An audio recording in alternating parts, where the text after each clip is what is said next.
first event. We understand a few of you may be new to League of Legends and esports, so here's a quick introduction. First things first, esports is specifically the competitive sector of video gaming, where teams recruit players to compete head-to-head, and in the past few years, it's been gaining a lot of traction. Big investment money is going into top teams to recruit the best professionals in the world. Celebrities like Shaquille O'Neal, Alex Rodriguez, Steve Aoki, and even Ashton Kutcher are putting money into professional teams or esports software. As the professional scene grows, so do the scenes underneath it. Colleges are now offering scholarships to talented players, and programs like Ukatsu are serving youth levels. Esports covers a wide variety of video game titles, but none are currently bigger than League of Legends, the games that these kids are playing today. League of Legends is a free-to-play, team-based computer game. This is the map, Summoner's Rift. Think of it as the field or court that every competitive game of League is held on. Teams start at two opposing corners of the map, and the game is won when one team successfully pushes all the way to the other team's base and destroys the main structure, called a nexus. There are 3 lanes on Summoner's Rift: a top lane, a middle lane, and a bottom lane, as well as a forested area between the lanes called a jungle. To get to the base, each team will have to deal with a number of defenses. This includes minions, defensive towers equipped with turrets, and of course, the opposing team members. Players on each team each control one character throughout the entirety of the match. They pick their characters before the match even starts, and with over 130 characters to choose from, each with their own unique abilities and attributes, finding the right blend of characters is vital to a balanced team composition. All players begin the match at level 1, with the same amount of gold to purchase items to boost their individual statistics. Killing minions and jungle monsters, destroying towers, and of course, killing enemy team players awards gold and experience points to level up and buy more powerful items. Teams must work together to earn gold, take down objectives, and ambush enemy players so that they can eventually reach the enemy nexus to win. Each match usually takes anywhere between 25 to 45 minutes, though close standstills can last even longer. We've only scratched the surface of what there is to know about League of Legends, but that should cover all the basics for now. Pay attention to what the play-by-play and color commentators have to say, and you'll pick it up in no time. Thanks for watching our introduction to League and esports. We hope you enjoy the match. All right, everyone, welcome to Friday, week 5 of the Ukatsu High School Esports League, brought to you guys by Columbia College, Armstrong-Teasdale, Columbia Public Schools, Jefferson City Public Schools, Veterans United, and of course, Hawthorne Bank. Without them, this wouldn't be possible to play League of Legends for high school students. It's pretty amazing. So we're coming in to the last games, I guess, of the week 5. It's between Jefferson City, it's the home team, but they're coming all the way to Columbia to play tonight. Very exciting to have them once again, and they'll be taking on Battle High School. Both teams, right now, in the Beast team side, they're on opposite ends of the standings, and on the A team rosters, they're both on the latter end here. So every single game at this point in the season is very, very important to pick up these wins. Wouldn't you say? By the way, yes, I forgot to mention as well, I'm Ben Brooks again. Co-casting with me is my other partner, Ben Bruce, over here. And in a little bit, we also will have one of our other, someone else on the board, on the desk here in a little bit, but we'll get to that in a little bit. Anything else, before we jump into these games? I think we just want to wait for a little bit of the teams to prepare their pro drafts before we jump right into the picks and bans. If the teams are ready, though, actually, something that's very important that we didn't realize is they did not invite the lobby expire. We're remaking the lobby. Okay, so we know exactly where we're at right now. But, okay, Ben Bruce, exactly. Coming into this match, what's something that you want to highlight that you think is really important when talking about these two teams? Well, definitely, like you said, this is kind of the halfway point of the split. So, if you're looking for hitting that playoff mark, definitely you got to kick it into high gear here. I know we have a few new players, maybe on both sides tonight, so a little bit of an X factor on both teams. It should be pretty interesting. Yeah, that's something that's pretty exciting, actually. Battle does have 2 new players on their B team roster. Previously, due to some different issues before, they lost a lot of people early on in the season, and they actually struggled for a bit trying to find members in their club to kind of fill in those spaces. And now they've actually just had a little bit of a resurgence after the campus clash. I know their coach was doing a pretty good job, as well as the players, to find people to fill in those positions. And they've now picked up 2 and actually 3 new players. One of them will not be able to make tonight to a different kind of scheduling conflict, but they do have a different person in the top and in the support position for the B team rosters. Alrighty. Oh, looks like we have to relog before we jump right into the lobby here. So, normal League of Legends issues. Thank you, Riot Games, but not an issue at all. This is actually, in terms of what some issues we've ran into before, it's not that bad. We've had much longer technical issues before. So we're currently relogging, join the lobby of the tournament draft between the B teams of Jefferson City High School and Battle High School. Now, for a little bit of perspective here, Battle High School, actually, their B team is someone needs to drop to the spectating lobby as well. But actually, part of the insight into what exactly is on the board here for this game is Battle's B team roster is currently sitting at a 3-1 record, which actually puts them tied for first with Hickman's B squad for the standings on the B side of the game. And unfortunately, though, for Jefferson City, they are sitting at an 0-4 record right now, so they are looking, again, to pick up their first win of the season.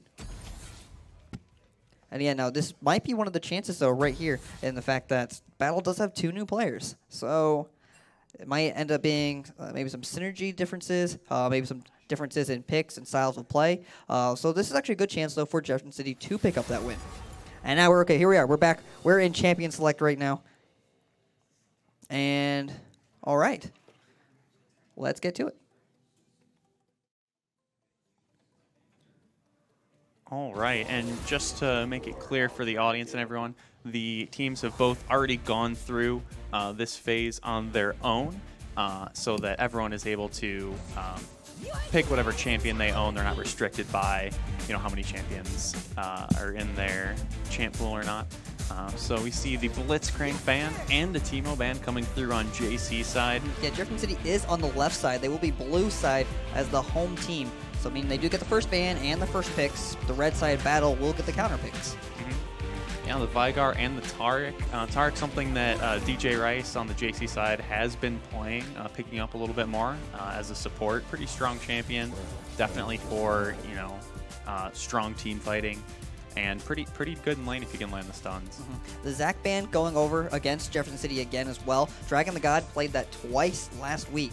So more of a comfort pick, more of a takeaway again from that. Maybe a respect ban to Dragon the God. We'll see what he can pick up in return this time around, though. Allowing the top lane, though, from Wolfram 812, Eli McVeigh. He's actually, I don't believe he played top lane last game. Maybe he did. I know he's swapping around in different roles. He's actually recently new to the Jefferson City squad. He just started on their team last week, I believe, was his first time. And then and on the other side, Aatrox and Volibear picked up. That's a pretty strong top duo.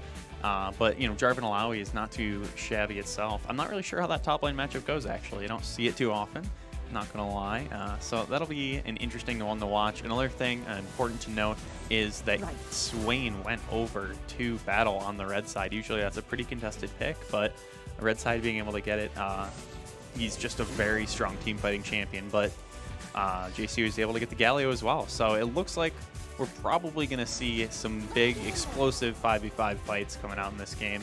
Something I'm looking forward to. Yeah, like you said before, very meta picks, meta being the kind of champions that are really prioritized in the specific patch of League of Legends, and also in professional play. Highly contested picks being taken on the board. Like the Galio, for instance, like you said before, the Swain, likely going in the mid lane as the Aatrox was picked up for Cookie Profit in the top lane, played by Jacob. Again, one of the newer members of Battle's B squad specifically. And then over for the Jefferson City squad, we got Kaisa and Leona in the bot lane. Leona being a very, very comfortable pick for Brian, DJ Rice, 1, 2, 3, 4 for Jefferson City side. So again, it's very good. It's something you want to see when you're looking at least in Jefferson City side. They got some meta picks, and they also have comfort picks on their team, and that's what you want to, kind of the position you want to put them in at this point. Yeah, and then on Battle High School side, Sivir and Braum picked up from the bot lane. I really like that in combination with the Volibear and the Swain. They're going to have so much control over, when they fight, when they disengage. So it should be... both teams have a lot of ways to go in, but the Sivir can also help you kind of get out a little bit. So the Sivir Braum really helps with disengage as well.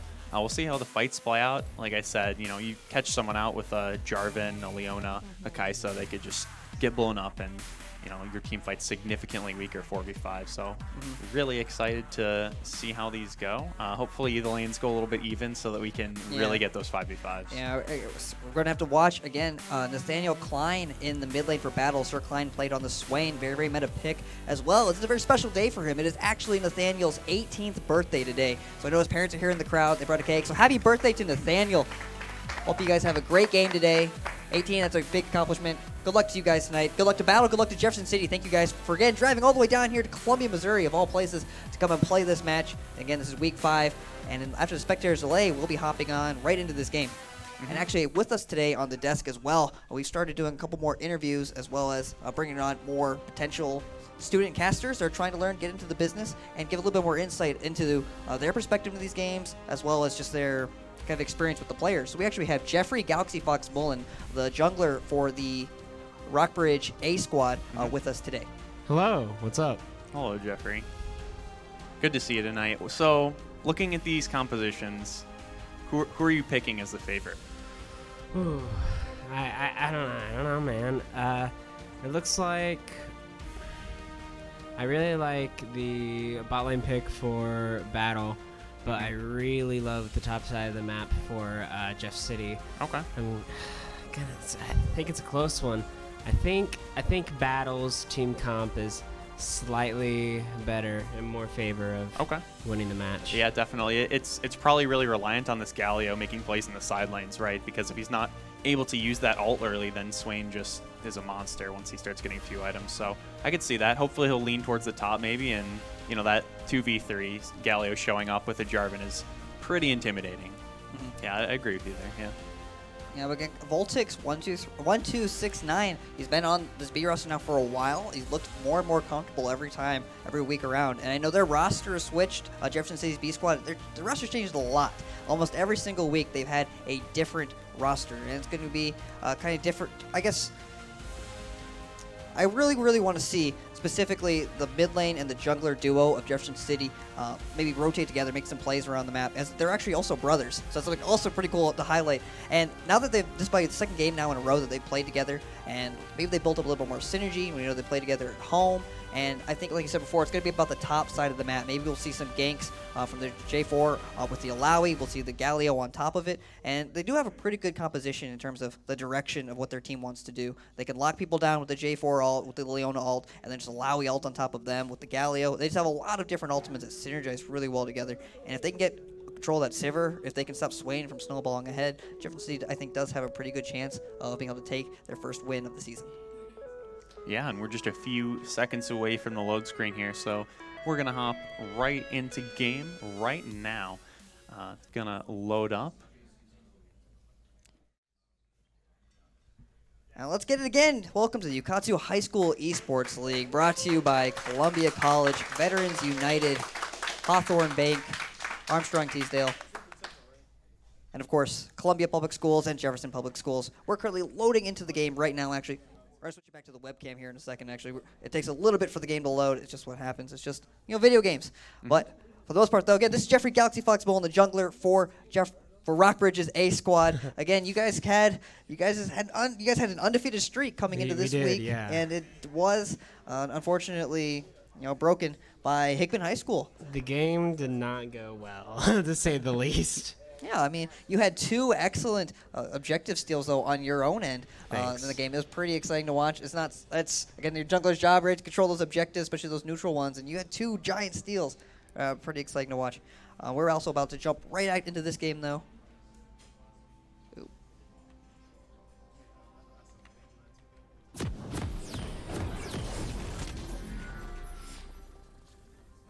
Sorry about that, everyone. All right, no, we got it. What did I say? We got it. We're good? Yeah, we're good. We're good. All right, and we're back into the game now for Jefferson City and Battle High School. And again, so we had your vote already. You think Battle has the stronger composition as a whole?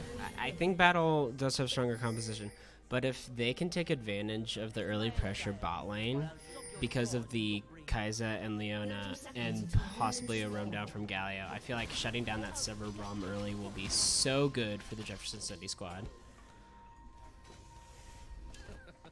It looks like both sides potentially starting blue for their junglers. Meaning the junglers will pass each other and be on opposite sides of the map after their clears. We're going to highlight, though, each of the players here again. In the top lane for Jefferson City, we do have Wolfram 812 Eli McVeigh playing the Alawi, the tentacle lady. Yeah. Tentacle lady. Yeah, she spawns these giant Krakens from the deep. They're actually water tentacles, and they deal a lot of damage. More of a bruiser. It looks like a tank, but more of like a fighter kind of character. And right next to her, the jungler for Jefferson City, Dragon the God, Quinn. He's playing Jarvan the Fourth. See him a lot. Very meta pick. Exciting to watch. He has a lot of pressure on the map and kind of can dictate when his team wants to fight. In the mid lane, of course, we have Voltix 1269, the brother of Dragon the God, playing Galio. Again, another very meta pick. Strong in the mid lane. A lot of pressure on the map when you take into account his ultimates. Of course, right at the bot lane, though, we have two A-team members of the Jefferson City squad. We have the mid laner Cameron Day, Cameron Escape Velocity Day, as well as Ryan DJ Rice Wilkerson in the bot lane. So these guys are friends outside of the game, so maybe they'll bring that synergy onto the map this time around.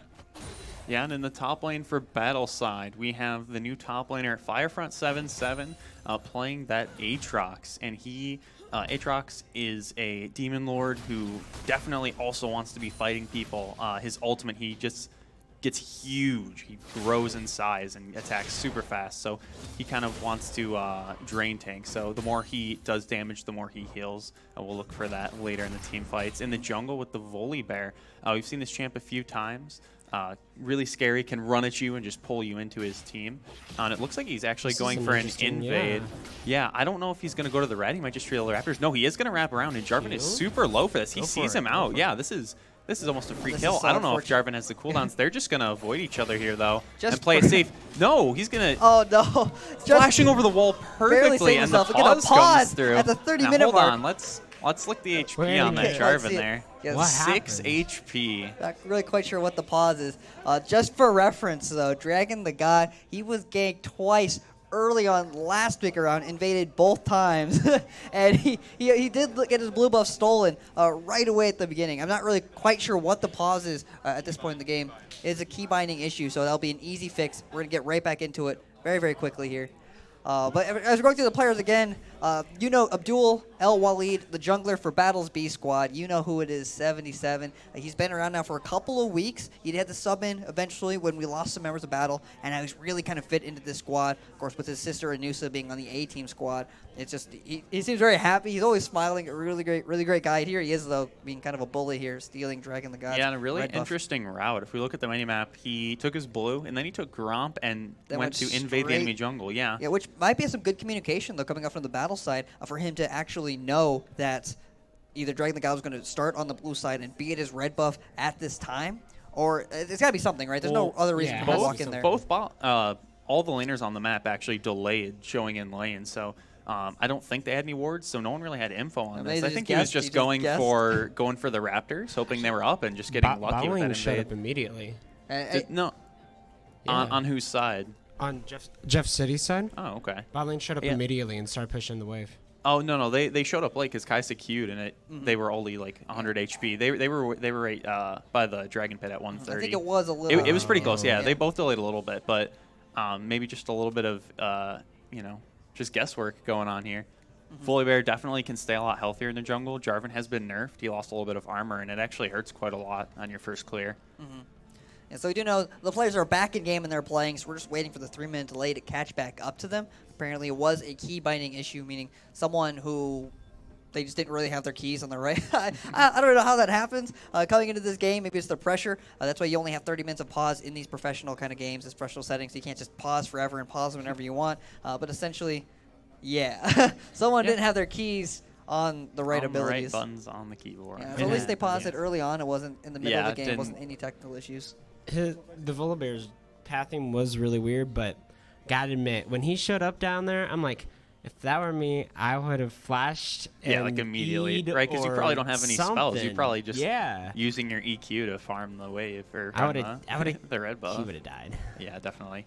Well, and it's like he's so close to the Crux too. If you click in the wrong spot and accidentally auto them or something, like if he EQ'd over, he actually would have died, right? Because the Crux would have gotten him. So he had the flash there. Yeah, so maybe well played by Dragon the God, not going down in the jungle. Because he has EQ up actually, so. Oof. Smart play. Small margins right there. He will give away his red buff. I got to say, he started on the other side of the map to not get invaded. That's a lesson he had to learn the hard way last week around. Well, here we go again, though, getting invaded once more this time around. Very unfortunate start for Dragon the God. But hopefully, he didn't go down. He didn't at least give away first blood. Matchup-wise across the map, otherwise, what does it look like for the top lane in your guys' perspective here? How does the Alawi and the Aatrox go together? I personally favor the Alawi in this matchup. I would favor the Alawi too, but for the first few minutes here, the Aatrox is going to want to pressure the Alawi in, and so the Alawi's going to stay safe, build that phage, get a little tankier, get the damage, then she starts pounding in the Aatrox and starts spreading her pressure on the map. Yeah, I think it really depends on if Alawi's able to get the spirit guide right, because if she doesn't get that, Aatrox, you know, if we're thinking about like late game tights, like when we start getting to like 20 or 30 minutes, Aatrox might be able to duel her if it's just, you know, one person, one-on-one. But the more people you throw at Alawi, the stronger her ultimate gets. So we'll have to keep an eye on those fights later in the game. Looks like Jarvan's just going to recall under the safety of his tower there. And Voli will go ahead and just steal away the Raptors as well. And this is going to put Jarvan pretty far behind in the early game. Yeah, good bounty coming over to Abdul. You know who it is, 77. Taking away 2 camps away from Quinn. And he gets his entire top side of the map. No one's been up there yet. Very unlikely that Dragon the God will make it up there in time. So you're right. It's going to put him way far behind. He actually left one of the chickens up just despite him as well, one of the Raptors. So yeah, that's the worst feeling. The worst. Especially if you don't know how long it's been there, right? Because, oof. Yeah, so for junglers, you guys out there as well, junglers, they have to farm these neutral camps in between the lanes to get their gold, to get their experience. And essentially what Abdul just did, he stole away those camps, stole away that experience, but he left one mini one up, meaning the camp won't respawn. So that's kind of gimping. Right there, you see it right there. He left one Raptor left. That doesn't provide a lot of gold or a lot of XP to Dragon the God, and it wouldn't respawn unless it was also taken down. So I get so frustrated when that happens to me. Whew. Find my blue gone, find my Raptors, Krugs, just any camp, several camps. Yeah, and at least Jarvan's able to get the other component to his jungle item, right? So he's actually, if both junglers stay on the field longer, Jarvan's actually going to get, you know, either catch back up or get ahead in experience just because it gives you a little bit of bonus. So, again, not the worst thing. He didn't give up first blood. The gold's pretty even. So this is definitely recoverable. Ooh, engage going in by DJ Rice. Dropping right onto the Sivir. He's going to get stunned, though, by the Braum. Kobe, Icy Mr. Lamb, taking a lot of damage. He's also out of mana. Yeah, really nice engage there by the bot lane from Jefferson City. No Sivir is out of mana, probably wasn't able to get any spell shield procs during that. And so just really nice. Leona's full health here, so with this wave crashing and Sivir out of mana, this is a pretty rough spot for battle, actually. That's one thing about this matchup here. Her entire goal here is kind of push the wave. Sivir really in lane is really all about pushing the wave really, really quickly. Sivir played by Kai'Sa played by Escape Velocity on the other hand also has a lot of wave clear. So it's going to be a little bit harder for Sivir to push in this lane. And I think if they all in, the Kai'Sa, the Leona for Jefferson City, if they all in consistently like that and you're able to get trades, it's Icy Mr. Lamb and LG Sori are going to be in some trouble later on in this lane. We'll say, again, LG Sori played by Lane, or that's actually his real name is Lane. He's new. Again, he's one of the newer players for Battle's B Squad. So this is a new bot lane here for a new support for Kobe, Icy Mr. Lamb. So there might be some kinks to work out in that whole synergy here. Yeah, a pretty decent minion lead here in the mid lane, about 11 CS up so far, looking pretty good. But the same goes for JC in the top lane as well. Looks like Swain getting engaged on will pop the ultimate just to dissuade Galio from doing anything further, and he's just going to keep draining him. The flash from Galio, respecting maybe a flash from Swain, maybe a little preemptive, but you know, just trying to play the lane safely. And Swain is pretty strong, so you know, I wouldn't put it past Swain to go into something. Bot lane is also up by 20 CS now. Jeff City's bot lane. Yeah, and I want to say, Escape Velocity, he is on the varsity team, right? Yeah, correct. He is their mid laner. Yeah, correct. mid laner. So when Kai'Sa first came out, she was actually played mid lane by quite a few people, and so he might have a lot of experience on the Kai'Sa. yeah, I could see Cameron trying it out at least a few games. Definitely haven't seen him play it recently, but Kai'Sa's actually a pretty easy champ to pick up too. I love playing her. I've only played her a few times, but every time I do, it's just you just feel so strong the entire game pretty much. So yeah, I definitely feel for Battle's side. So we're getting a little bit more mana back, so not going to be too hard to clear these waves. They should just be able to go even from here on out unless Leona gets a nice engage. Yeah, a lot of skirmishes to start out this game. Action on pretty much everywhere on the map, but no kills yet. Currently 7 minutes in. There's a slight gold lead to Jefferson City, mostly due to the CS differences in the bot lane and the top lane.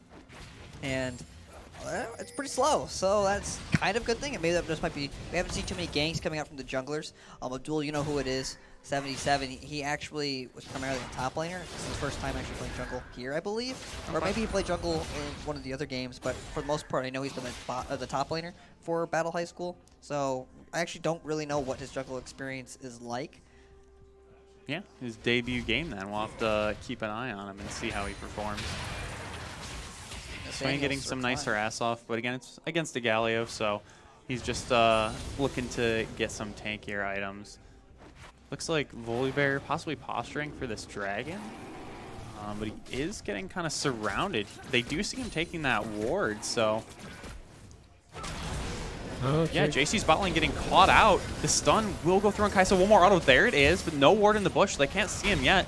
This Leona is holding everyone back so well, but now with out of abilities, Leona is going to get collapsed on. The exhaust goes down just for the slow. One more hit, and there it is. Wow, first blood. First blood, yeah. To the Volibear.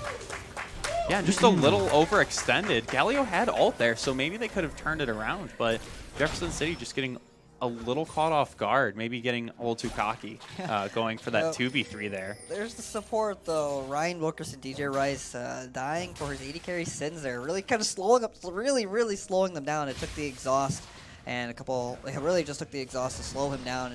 He saves Cameron's life. Cameron actually almost does take down, you know who it is. Yeah. He had one more proc on his passive, and he probably would have killed him and, there. Icy Mr. Lame is now out of summon spells.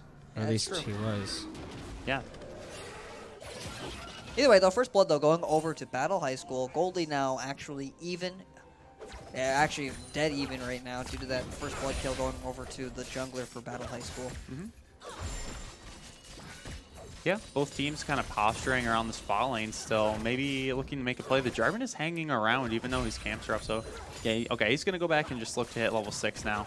And definitely, after both these junglers are 6, we should see a lot more ganks coming into these lanes because, you know, like we talked about earlier, winning that top lane is a huge swing in either team's favor. So I'm surprised no one's been up there to make an impact yet. And it looks like Galio just went in on Swain. We'll take a look at that. Not a ton of damage coming through on that Aftershock Galio. Not yet, at least. He needs probably at least his Roa. Maybe the tier item. We'll see what he goes for his build. But Galio does need a few items to really scale up. And the top side of the map, though, Wolfram 812, Eli McVeigh, he's really pulling ahead of the new top laner for Battle High School. If you see right here, he's currently up by about 30 CS. He's killed 30 more minions than Cookie Prophet in the top lane. Again, played by Jacob Hendricks, one of the new player, and that's a pretty significant CS lead in the top lane. Yeah, definitely, and it's going to be hard for Aatrox, who's normally like a squishier champion, towards Alawi, who's kind of like a bruiser build. It looks like they're both possibly going Black Cleaver, so Aatrox will have a little more health than normal. Usually they just go like, you know, Rage Blade or something more attack speed focused like Bork.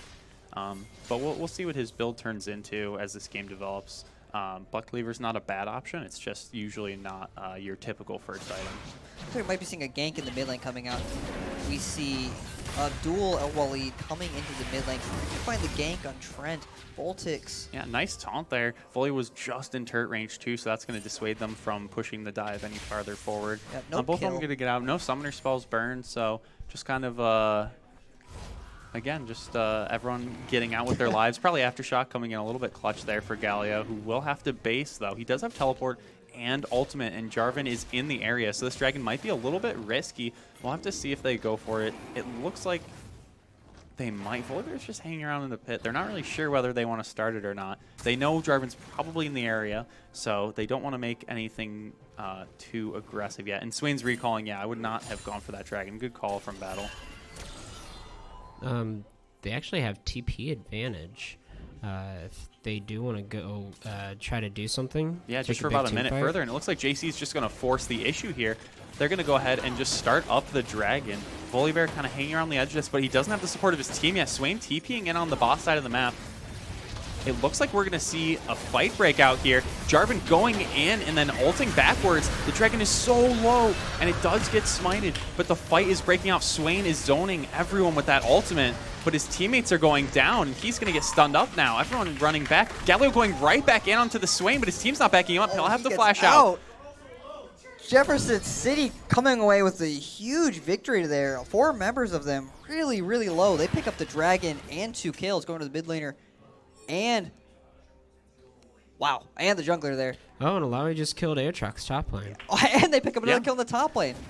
Yeah, must have been a misstep there. It looks like he's pretty close to his tower, so it would have been a dive. But here we have the replay. There we go, Jarvan just getting that smite. It looks like, actually, Battleside smited a little bit too early. Galio with a nice taunt. And then, you know, we talk about Swain being so good in these team fights, but, you know, his teammates were just too far ahead of him and took too much damage, and he wasn't able to zone long enough. A really clean pickup for Jefferson City. Not only do they pick up the Dragon, they don't drop any kills, and they get all with their lives. That's something that's really kind of cheeky by the Voltix, 1269 in the mid lane. Trent, I wasn't really sure what he was doing when he's kind of E'd forward to kind of knock him up. I thought maybe he was sacrificing his life, but he's able to flash and escape. So really clean. And then in the top lane again, we talked about the huge CS differential. And Wolfram's, now with that 1 kill, he's kind of just said the entire lane, yeah, like this is my lane now. And so that entire top side of the map's probably over for Battle High School. They're going to need some gank pressure, some other pressure in the top lane if Cookie Prophet wants to get back in this game. Yeah, and if Jarvan's smart, he'll just kind of hang around early, trying to at least either get tabs on Volibear or just make sure that this Alawi can keep pushing that lead, right? He wants to make sure that if Volibear does go top, that it's not a 2v1, it's a 2v2 situation, and that's basically unlosable at this point for Jefferson City. I don't know. The top lane looks pretty dire. Yeah, definitely. With Alawi, even if they do go in for the 2v1, it's I don't know. If Volibear passive isn't up, the Alawi with her ultimate just pounding and wailing on the enemy team, it might even not go well then. Yeah, even in a 2v1 situation, that's really where Alawi shines, right? Like, definitely as a jungler, I've felt that. You go like, we got this, right? And then she hits the R, she hits the first Q, and then all of a sudden she's like 500 more HP or something ridiculous. It's like what happened Wednesday. Yeah, in the audience we see Anusa El Walid, one of her favorite champions being Alawi in the top lane. She's sitting there nodding her head and smiling. She knows what that matchup is like. And very good start, though, to Jefferson City's B squad. Again, if talk about perspective here, they do have a winless record here. And Battle's B squad, they're at the top of the standings. You take into account how far they've come and exactly what they've been against the other B squads. Yeah, and it looks like Volibear on this ward here will get spotted out, especially when he's going for these tentacles, but they might even be looking for the gank here. Alawi has ultimate up, and she can definitely handle this fight against a level 7 Volibear. So, you know, really not much to respect right now. Volibear just kind of making sure that Aatrox is getting the CS that he requires. And it looks like in the mid lane again, the Galio just constantly pressuring right now. Whenever Swain doesn't have ultimate up or doesn't want to commit it right now because it's better in team fights.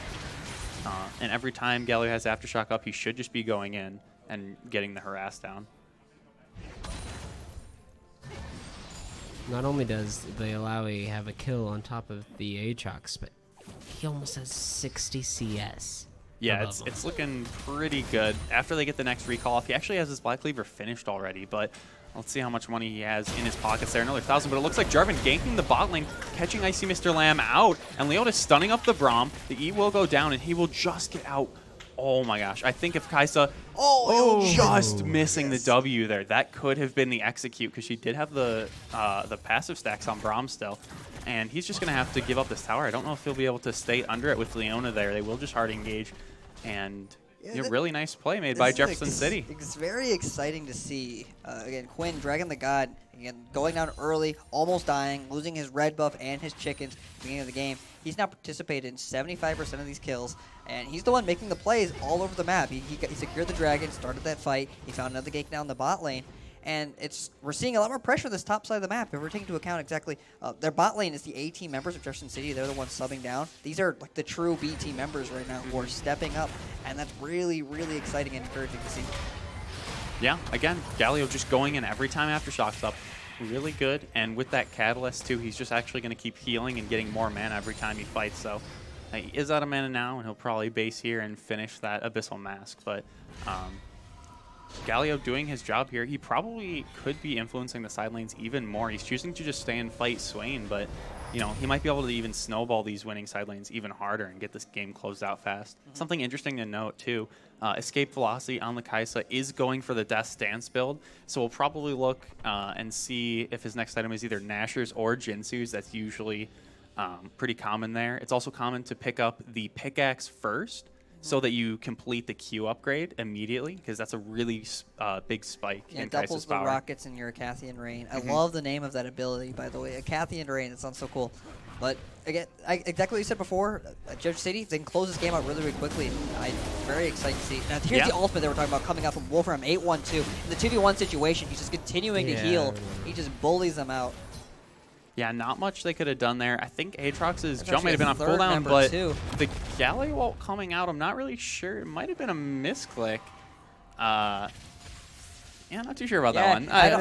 Nothing really else to say. I'm not even sure if Wolfram even needed the assistance up there. He did have Jarvan the 4th up there as well, so they did have the pressure. He did win that 2v1 situation. It's possible he clicked on Alawi earlier and then just kind of like, in range. Yeah, and just got in range of it on accident. Forgot to issue another command. Interesting play there in the top, but both bot lanes back from their bye. Sivir getting the Infinity Edge, but Leona's just going straight in, getting the double stun off. Coming out. Huge damage out from the Kaisa with the Death Stance. Also going to be so hard to kill, even if they do lock her down, though, because of the healing from her abilities. And it looks like they're going to try and transition that into a dragon, maybe. There is a ward in the pit, so Battle will know about this. And their jungler is actually not in the area. He's mid, so maybe they just look to dive this Swain, something that usually not recommended unless you have a ton of CC, and Leonal is down. So not really sure what their plan is here. With Sivir gone for a few more seconds, you'd probably want to get the bot tower, right? But they're just kind of hanging out, making sure nothing happens too cheeky in the mid lane. Yeah, not probably the correct macro play there, but the pressure that comes out from a Kaisa Leona bot lane. Yeah, but Braum might have Braum probably thought they backed. Oh, actually dodges the Leona. Very well played. That was probably life or death situation there for him, trying to push the wave in. But Sivir will be back for this cannon wave, so actually not missing too much for that. Kind of a misplay on Jefferson City side. I'm sitting here thinking, how do Battle get back into this game? And it's hard. Yeah, definitely. With the 4K gold lead on Jefferson City side, mid not going too hot for them right now. They really probably have to group up, right? Yeah. And look for just like a 4v5 situation maybe where Aatrox just leaves top, comes towards mid, and Sivir can collapse on people. But it looks like Volibear's the one getting collapsed on right now. He will just walk away. No one looking to commit too hard. Kaisa will land the W. She can dash in right now, but probably ill-advised. Without the backup of her team. It looks like they are starting up the dragon for Jeff City, and Alawi just got the top lane tower for first tower. Alawi is getting first tower. That lead now coming into full force in the top lane, and the Aqua Drake will just go over to Jefferson City side. Battle not feeling like they can contest that right now.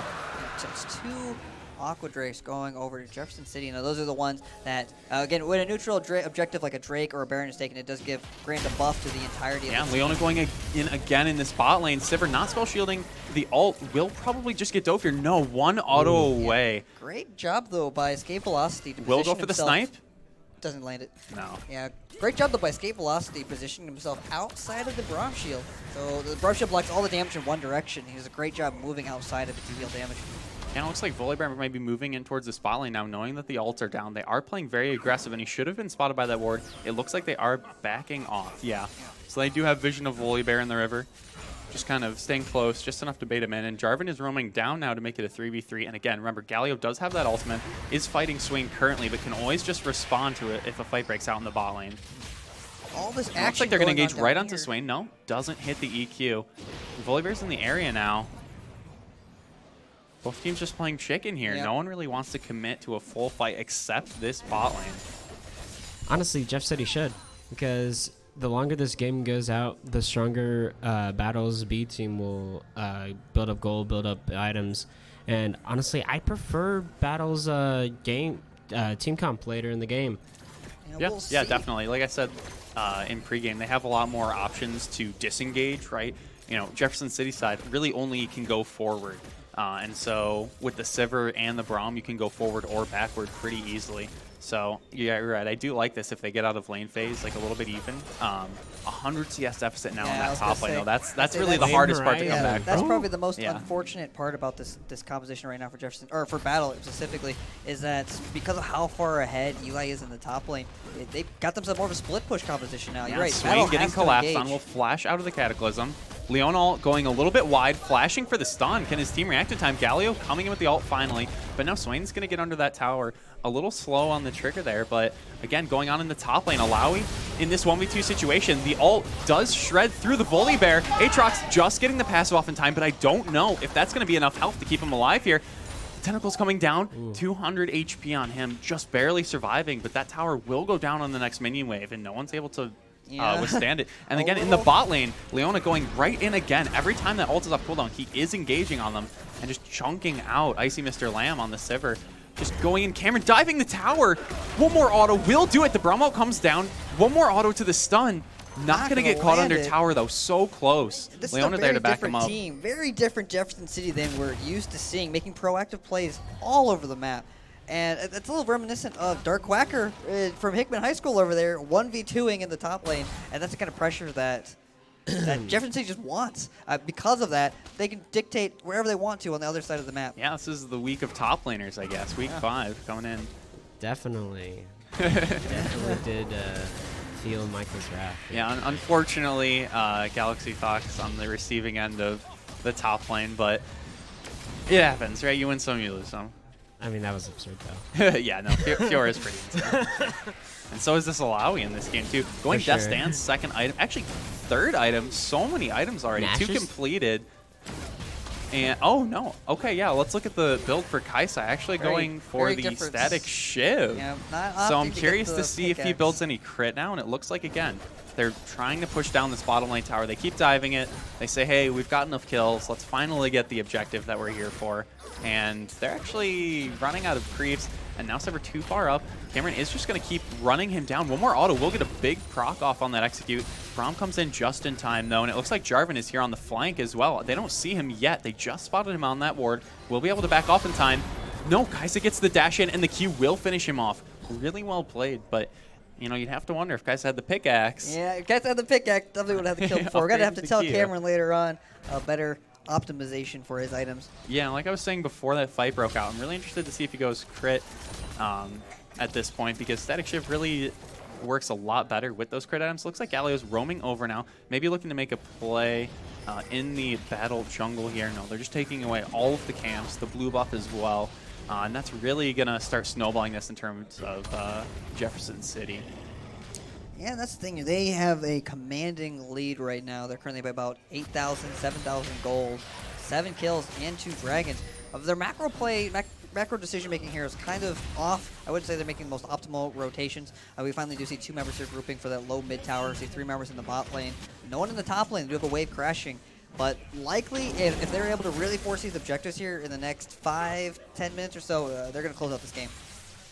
Yeah, I could see the snowballing out of control pretty fast once the Baron goes down, but Jefferson City still committing a lot of resources on this bottom side of the map, and it looks like Battle is going to respond by collapsing on the JC bot lane. Sivir does not have ult, actually, so not going to be able to run them down. Swain coming in from the side will just kind of force Jarvan out of the fight temporarily, so you know, nothing gained, but they did save their tower, and Alawi just going to go back to this top lane and keep doing what she's been doing all game. You know, if there's no answer to it, why stop what you're doing? And so, Dragon spawning here in 20 seconds. Yep, they're going to take the Scuttle, get some vision and some movement speed in that area. So I kind of disagree with the Alawi decision to recall there. She could have just stayed up there in the top lane, forced at least 2 people to answer her, actually. There's currently the mid laner and the top laner for Battle High School up there, and Jefferson City could have probably picked up a free dragon. Yeah, and they see the Swain there now, so they will just go ahead and look to grab this Drake. It is free right now. No one from Battle is contesting it, so a nice objective pick up there. But again, I would like to see them go for the Baron now, make a little bit more of an aggressive play. They have just basically been sitting in standard lanes the entire game. And even though they're winning them, that's really not the optimal way you want to play this. You want to push your lead around the map, and make it snowball a little bit faster. It looks like, yeah, they're definitely going for it. Leona dropping the ult onto 2 people. Galliwelt following up, and the Jarvan. Huge damage coming out, but actually, great fight for Battle. Yeah, Battle just surviving the damage. They put everything onto Swain, and he heals through all of it. Look at that, full HP, flashing forward, does stop the Galliwelt, and that's a double kill over, a 0 for 2. And if Jefferson City forced that fight, and it did not work out well for them, that's going to be the mid tower. Alawi, important to note, did not have teleport, so she is still in the top lane, unable to do anything really. Yep. And that's what we talk about. We talk about poor macro ability by teams. If he was up there in the top lane, he didn't have teleport. There's no reason for him to recall. Wolfram should have just stayed in the top lane. There's no reason for him to recall there. But got to really highlight, like we're going to see the replay here in a second after this tower goes down. But the Braum, lane story, LG story 36, his Braum really what deflected a lot of that damage in that fight. So you see right here, all 4 members of Jefferson City rotating in onto the map here. They finally engage with the Leona right onto all 4 of them. It looks like they have a great pick. Like they land the ultimate, they land all of their abilities. We see the Galliwelt coming down. Actually, I think it was canceled. Oh, it gets interrupted. Yeah, he's actually in the middle of everything and he gets crowd controlled. That might have been a huge factor there, but again, Swain in the front line tanking all that damage, and he's back to full HP by the time the fight's over. So, you know, if they can get those 5-5s, it's actually looking good for them, even though they're about 10,000 gold down. And actually, no, it's close to 6 now. It looked like Jefferson City was about to collapse on their Battle's mid laner, Sir Klein, but he expertly dodges and weaves in the lane and the jungle and escapes with his life. Yeah, Sir Klein, like we said again, happy 18th birthday to him, and he's having a good game on his birthday as well. Yeah, 2-0. Yeah, I think this is why the Roa stacked. It looks like he's probably going to pick up those Andrews, right? He is. Yeah, and so he's becoming quite a monster here on this Swain. We'll have to see. That's an Alawi TP? Yeah, Alawi TPing in. They're 5 members strong here for Jefferson City in the mid lane. Looking to just force Jefferson City away, and it actually, Sivir on the side along with Aatrox will actually get caught out, flashing away and using the heal to get away. Kaisa will miss. Jarvan going forward. Oh, and Kaisa actually finishing off that kill with the ultimate. Really well played by him. Yeah, Kobe, Icy Mr. Lamb not having the best of games tonight. Currently going down 0-5 into a very, very aggressive bot lane. That's a lot of wave clear going down, though, for Battle. Although Sir Klein does have a bit of his own. It's really going to be up to him here. Can he carry these fights? Yeah, and it looks like that's just going to be the turret going over now in a 5v4 situation. Jefferson City has 1 extra person on the map for another 15 seconds here, so we'll see what they do. Running through the Battle jungle here, just clearing vision. Nothing too much for them to gain on the top side unless they're going for this inhibitor, but they're going to shove in the wave anyway. We'll see where they go after Baron, this. Potentially, although I see Mr. Lamb will be spawning soon. Yeah, it looks like they just want to commit to a fight. We'll get the taunt off onto 1 person on the Aatrox, and he's just barely escaping from the Alawi damage. The fight breaking out, though. Swain is frontlining very well. The tentacle actually does take down Aatrox in the back. So unfortunate, but Swain flashing in. 1v4ing right now in this front line, forcing everyone on Jefferson City side away, and they are just... It's 1 for 1. Yeah, a 2 for 1. 2 for 1 in that situation where Jefferson City had the lead to start that fight. It's crazy how strong this Swain pick can be. And I think they're actually going to catch Alawi out in the jungle here. They did. No one autoed him. Oh, no. They're not looking in the right place. A great escape there by the Alawi. Yikes. Walking away for free. No, Kaisa will get hit by the Q. Doesn't have all right now, so they're going to catch up. The exhaust goes down, forcing his flash away too. And this is going to be the Baron going over to Battle High School. I gotta say happy birthday, though, to Sir Klein over here. He is single-handedly carrying a lot of these fights. Multiple members of Battle weren't even there to really contribute in that fight, and no one has any healing reduction. That's something I got to highlight about Kaisa over here. I don't know what she's building. And Jarvan positioning for a steal is spotted out by Swain, though, and has the Braum passive on him. So it doesn't look like anyone's going to try and proc it. He is going to go in, not stolen, and he will be in the back of the pit now. The Alawi, huge Alawi ultimate, shredding everyone. That's the first time that Swain has been in a fight without his ultimate. You can see how quickly he goes down. Let's see that right again real quick here. Again, we talk about the Alawi. She is so strong. She's up by over 100 CS. Battle High School is in the Dragon Pit right now. They're trying to rush down the Baron, one of the late game objectives. They do end up picking it up, actually, if we recall here. But multiple members of Jefferson City are able to collapse and converge on the point. We see Dragon the God posturing outside of the pit. Multiple members eyeing him. They have vision of him. He goes in right here. Abdul does pick up the Dragon, but all the battle is stuck in the pit. So the ultimate coming out from 812. Annihilates them. And while we watch that review, Jeff City recovered just by shoving right down the mid lane. A few people are still dead, actually, on Battle side. So just getting the inhibitor turret in the mid lane, not committing for the inhibitor, and only, I think, 2 people have the Baron buff. Braum and the Aatrox, Yeah. correct. Yeah. They have to play around Sir Klein. Him going down there does mean that they aren't able to contest any of these outer objectives here. And it's going to be up to, honestly, Cameron Day, Escape Velocity, he's got to build some health reduction here. For what he's building right now, I'm not really sure. Yeah, Swain getting I might engaged on properly. in the side by that Alawi, who's getting just torn Alawi apart by the got Volibear, chomped. actually. This frontline combo really coming in strong, and it looks like they're just going to get chased out of the jungle now. The Sivir ult popped. They will be able to chase this. Volibear has flip up. He's going to pull Galio back into his team, who is just going to get shredded. And Battle are turning this around. It looked like a lost cause. A flash coming out from Jefferson. Yeah, it's flashing. Maybe a little ambitious there, but they still have the Baron buff. This game's And going back and forth. I real know. hard. Well, and you have to look at the gold lead, right? It's still 5,500 gold in favor of Jefferson City, but it does not look anything like it in these fights. And Sir Klein has come online. Likely going to peel back to the Windraker. Or maybe not, actually. It actually looks like 3 members of Jefferson City. None of them are in position to defend this middle Yeah, tower. no one going to push it too far. It looks like Swain maybe overextending a little bit. Does spot out the enemy team, but they're both just going to walk away from that. Oh, boy. Battle Yeah. should be grabbing the Drake here. Yeah, they have the vision of it. There is 1 ward for JC's side, so they Or do not. know that they're not starting it yet. They're just maybe looking for a pick-off, and it looks like they might find it here. Swain ult still on cooldown, you got to remember. So the team fight is actually pretty weak here for Battle without all of those key ultimates. But they will look to start up the Drake, I believe. There is a pink in the back of the pit. Yep. Oh, no. Everyone from JC is here, and actually the jungler of Battle is not. Alawi just walking right into the team, pops the ult, doesn't get anyone with it. And the pull back in from Swain, getting a nice chunk down on the Alawi, but they're actually getting forced off of this dragon without their jungler. I don't know if they'll look to re-engage. Swain kind of posturing for it. The ult is not up yet. The pull into Alawi, and that'll finish Alawi off for free. This is a 4v5 situation now. A nice knock-up by Aatrox, and this fight is going terrible for Jefferson City. The Alawi ult comes, or the Leona ult comes down, but just a little bit too late. Oh, I thought that was Oh, might the get Eye of dropped. War just slowing him enough for Sivir to get the last Yeah. auto, and now it's 5 people in the mid lane for Battle against just the 2. Yeah. Yep, kill lead has now dropped. It's 13 to 11. Only still 4K gold ahead. Jefferson City did pick up their 4th Drake of the game. Yeah, and they're just not respecting the team fight that Battle has anymore. They had such a strong side lane and then Alawi.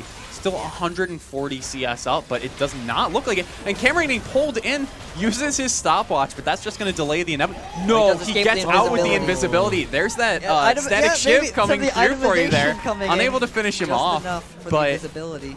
man, if they got him there, I think they almost could have closed on that. Yep. The Swain ult's up, the Sivir ult's up. Everyone has their ultimates on Battle side, Can so you see the gold? yeah, I want to see let's take a look at the gold. 11.5k gold. Yeah, now. Swain is up 3K gold. 3,000 against his opposing mid laner, but on the other side, there's a 4,500 gold lead for Jefferson City's top laner, and it's really not being used right in The that real fight. issue Alawi is got she doesn't have any magic resist. She's building more damage, currently building the Trinity Force, I believe, and Yeah. it's opting for more damage instead of magic resist, and that's why Sir Klein, she's just ripping her to shreds. I don't, Wolfram, like Jefferson City really needs to think about where they're at in this game and what their win Yeah. conditions are, because obviously right now Sir Klein is tearing them apart. They No. need to really respect his damage and have the tools to take care of him. Then none of them, they don't have any health reduction items. They have very little magic resist, and at this rate now, Sir Klein is going to single-handedly tear through all of their fights and carry Battle to a victory. yeah, Swain has hit that 3-item spike, and so it's going to be hard to really contest any team fight where he can use his ultimate.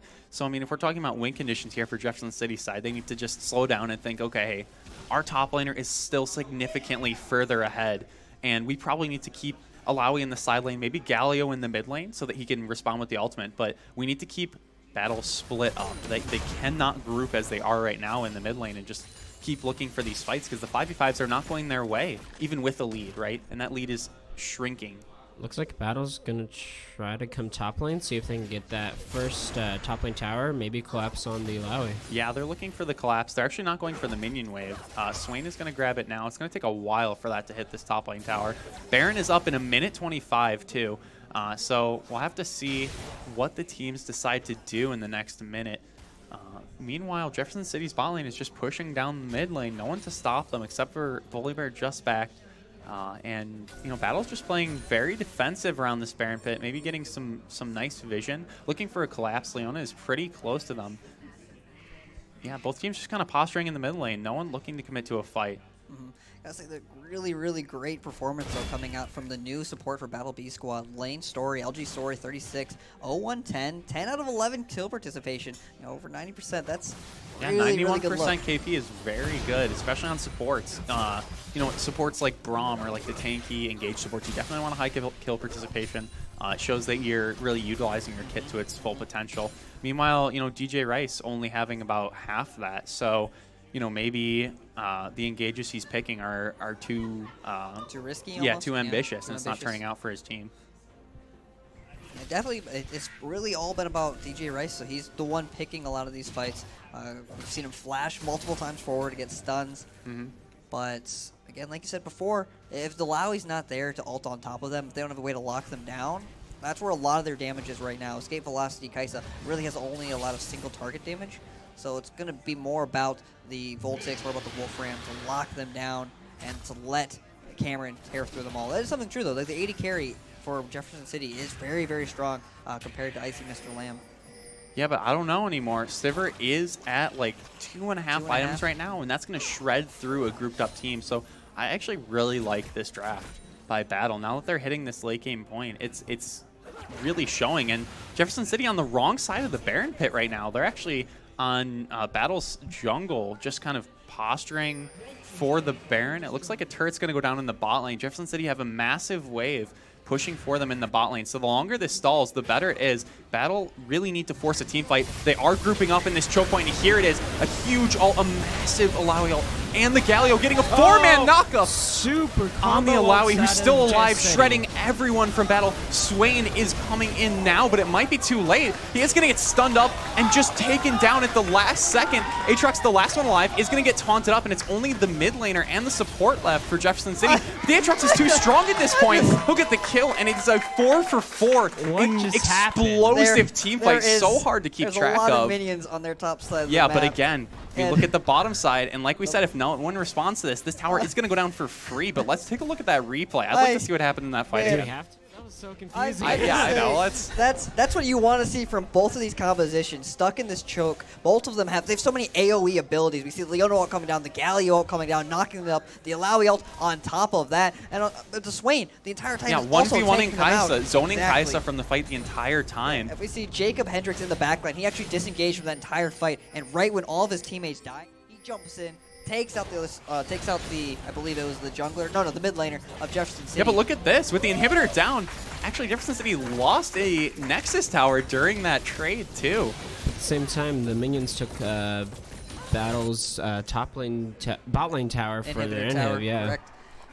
Minions doing a lot of work. That was a crazy team fight, though. I'm pretty sure like every single person with an AoE ultimate got at least a 4-man, right? Like at least a 4-man ultimate. Every person. We have to go back and save that replay. Yeah, just that's for how going to be. that was. I'd like to rewatch that one in slow mo and just see how every ability goes, because I can't imagine how the players felt. Right, you're just hitting all your buttons at that point, right? Everyone's in the air. Galio ult, Braum ult. You've got Leona. I thought Jeff City for sure had that. They did the Leona ult, and then they did the J4 ult, and the Galio and the Alawi ult all on top of each other. Sivir went down really early too, and it comes back down to just Sir Klein dealing so much AoE damage. No one has any health reduction.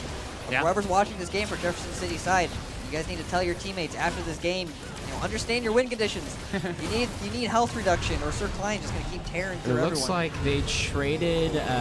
Jefferson City, who still had vision control on the Baron pit, just went right back. And Battle was caught taking the Wind Drake. Elder Drake. Oh, the Elder Dragon, actually. Yeah. So in some denying regards, it. This is a much better pickup for Jefferson City here.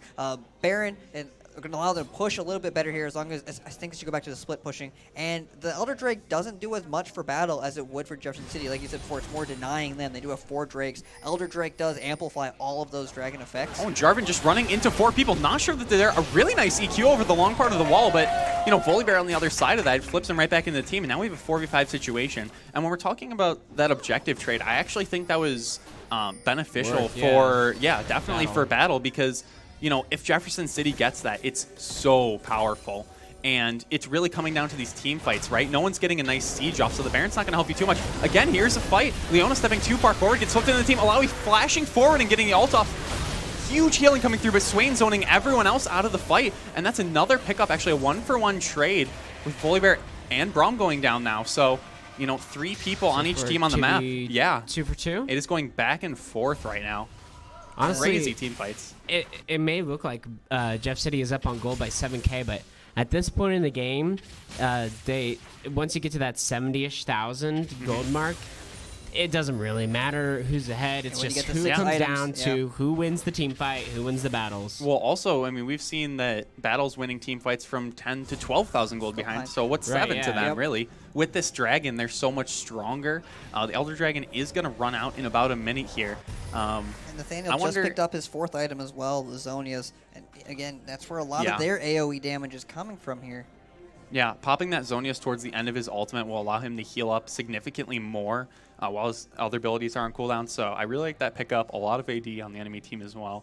Really, happy birthday to Nathaniel, though, over here. Again. Yeah, having a great game still. Having a great game, carrying so many of these fights. You can't forget Jacob, though, on the other side, the Aatrox. He was down by so much CS, so much gold he's having a huge impact in these fights. I'm actually really surprised by that.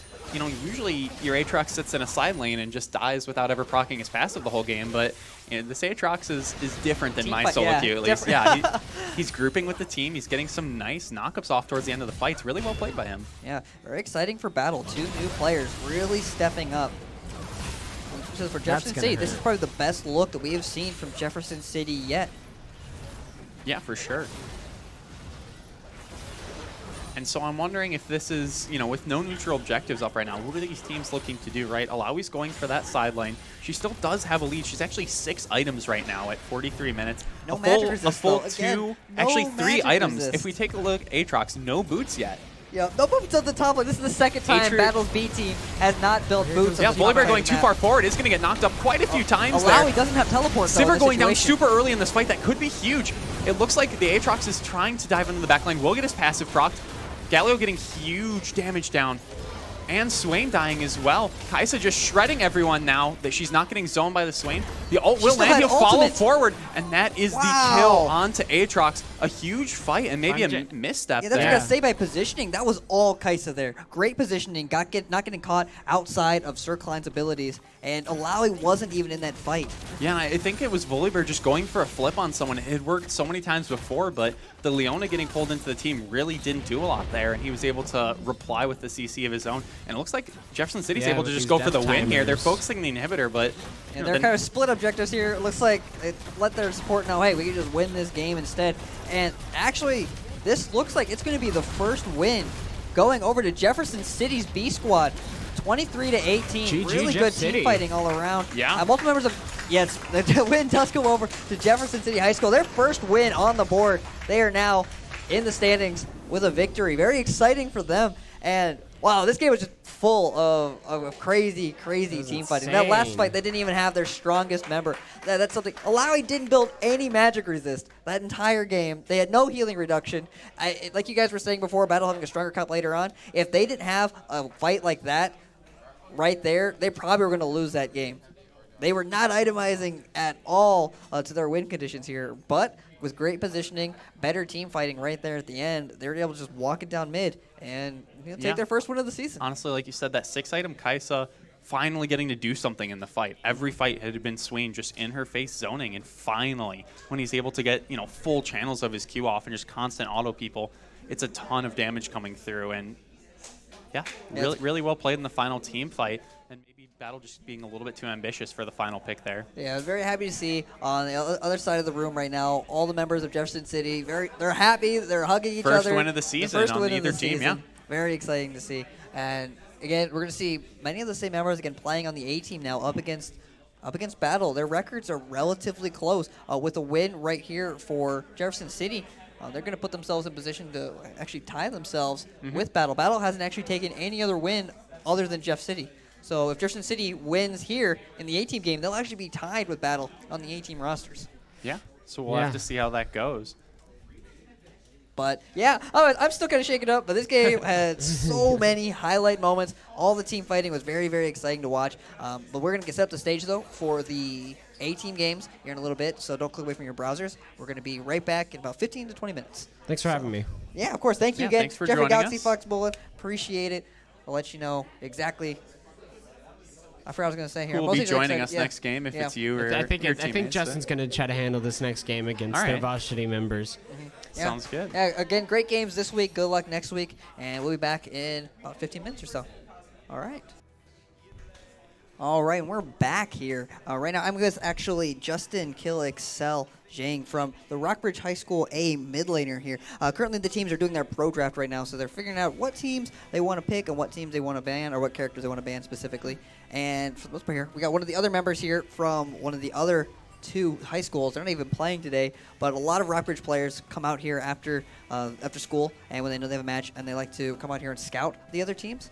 And it's also exciting to watch because I know at the same time, while they're scouting out their players, they're cheering on their friends. Very unique opportunity to this league and to this program is that a lot of these guys are friends, right? Outside of the game, they are friends. Inside and out. Also, Ben Bruce coming back as well. While we wait for the team to get back onto the Rift or Jumping Champion Select. So, Justin, what do you think of the last game that we just had a second ago? It was way drawn out than it should have been. There was a lot of missed opportunity from both sides. I really felt like the game could have ended really like 10 minutes sooner. But both teams played the team fights really well, and the final team fight really well played by Jeff City. Yeah, for sure. In perspective of battle, what could they have done a little bit differently there, do you think, to potentially turn that whole fight around? Set up Aatrox in the sideline and force a TP advantage because Alawi didn't have TP for the last fight and she went top. It was a 4v5 battle lost. So look for those opportunities more and you can probably win more fights that way. Yeah, for sure.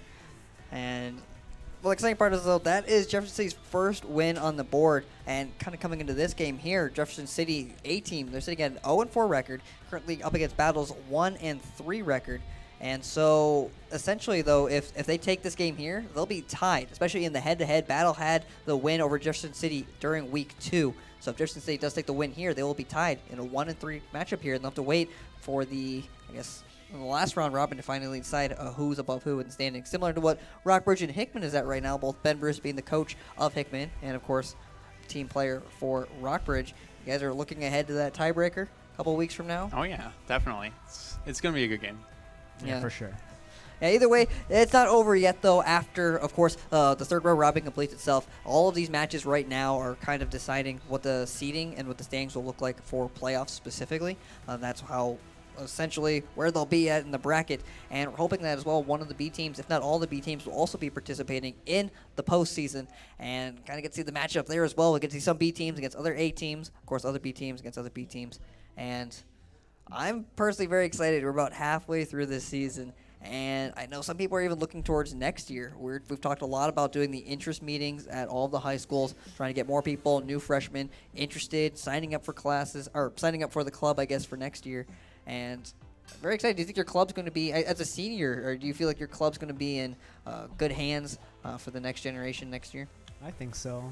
I have a really strong leadership set up for the upcoming years, and I believe that like our club sponsor is very adequate as well as supporting the club, supporting the players, and I really hope to draw more players next year. Yes, thank you, of course, to all the sponsors out there as well. Kyle Resnicek of Rockbridge. We have Sam Snavely, of course, of Battle High School, and actually Leah Johnson of Jefferson City. She was actually on her way driving all of the kids from Jefferson City down here to play today from Jefferson City. That's like a 45-minute drive, and she actually fell earlier today, and she's in the hospital, but she's still watching the game right now from home.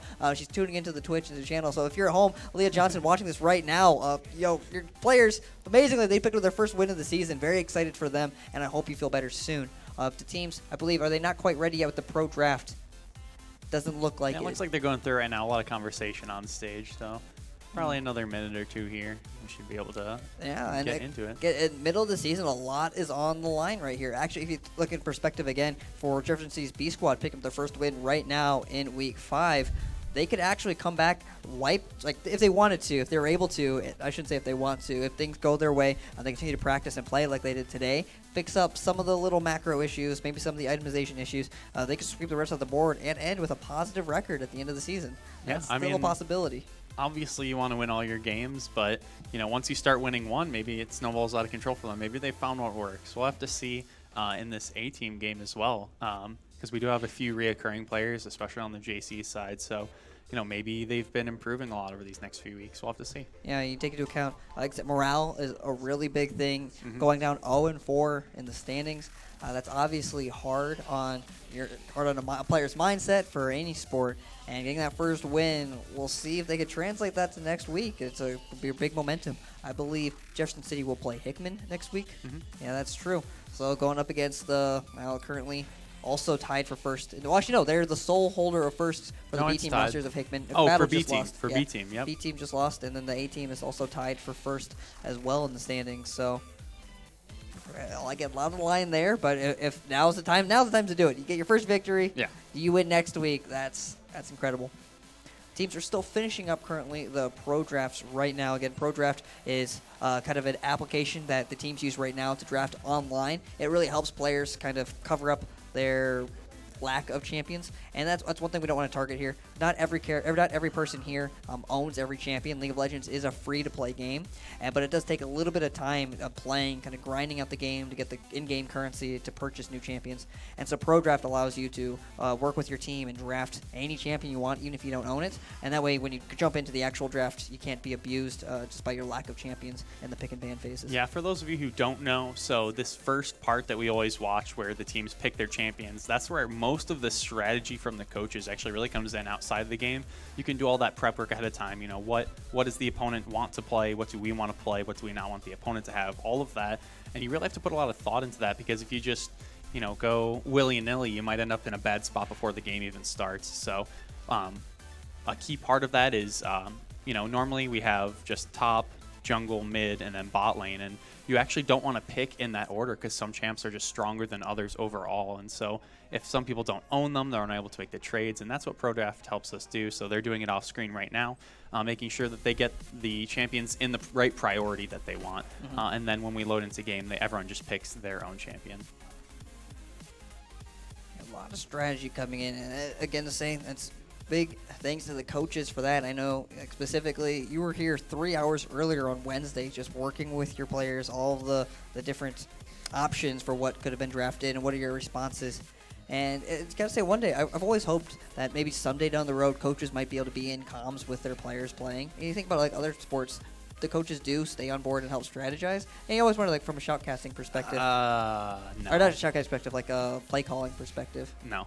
Yeah, you wouldn't like that? No, because that's not the game. And the same debate came up in Counter-Strike, right? There was actually a period of Counter-Strike where the coach was allowed, right? So you have 5 players and then a coach standing behind them telling them what to do during the round. And what Valve decided, and what I think Riot is going to stick with as well, is that the game is about 5 versus 5, right? And if you add a 6th person to that, it disallows your audience from relating, right? Someone playing solo queue can maybe have some good synergy with his teammates and play really well and shot call and coordinate, but and then you see pro play and they just have a coach telling them what to do. You have really like no relation to that. It's hard to it's 6v6 instead of 5v5, and so it really pulls away from the viewer experience. So definitely not looking forward to that. Yeah, having like a strong voice or a leader in your team is something really important. Yeah, it's something you have to work on, right? Yeah, it's a skill. A lot of teams look for that in addition to drafting. Playing your own champion strong, you have to know what everyone else is doing too, and it's really like being the chess master on your team. It's really cool. Esports is always evolving, so we're seeing new things every single day. And it looks like teams are ready to jump into game. So we're about to jump into picks and bans here, everyone. And we're going to jump into the A games for the Ukatsu High School Esports League on Friday. Last game of the night. Oh, we jumped into the wrong thing here. Well, we see Vladimir being banned by Jefferson City. Really Notion's very strong Vladimir player. Yeah, as we saw at the Campus Clash in the show match, actually, showing off his Vladimir skills. And then in addition to the Vladimir, let's say JC have banned the Alawi away. And on the red side is Gangplank, and Swain bans. Swain is almost a necessary red side ban at this point. We saw it in the last game. Once he gets a few items, it's just really potent and almost too hard to deal with if his ultimate is up. And definitely a must ban. We saw Nathaniel Klein, the birthday boy, almost solo carrying his team there in damage. Coming out for the top lane, though, a little bit different here. Normally, we have Anusa and Jared, the Hidden Gamer 20, and Scrumpy. Usually, they're swapped. Normally, Anusa plays the jungle position for battle, but currently, she's playing top lane. We see them pick up Olaf and Vi. On the flip side, though, we do have probably a lot of the same members for Jefferson City's B squad up in their A squad. We have Chase Waddledosh in the top lane. He picked Aurelia. We actually saw him yesterday selecting the Aurelia pick in some scrims. Very, very comfortable pick for him. And he pretty much carried on the top side of the map. It's very not the tank kind of picks that we've seen from recently, and I'm expecting him to be one of the primary carries in this game. Also giving over to Quinn, Dragon the God, giving him Jarvan the Fourth once more. Had an excellent early game, even though he got kind of gimped. Very comfortable pick for him again. So I like that pick compared to some of the other champions we've seen him play throughout the season. Yeah, even though he got invaded on early, he actually caught up on that Jarvan in the last game. So, you know, not too shabby. He was actually able to recover from that just fine. The picks are flying in here.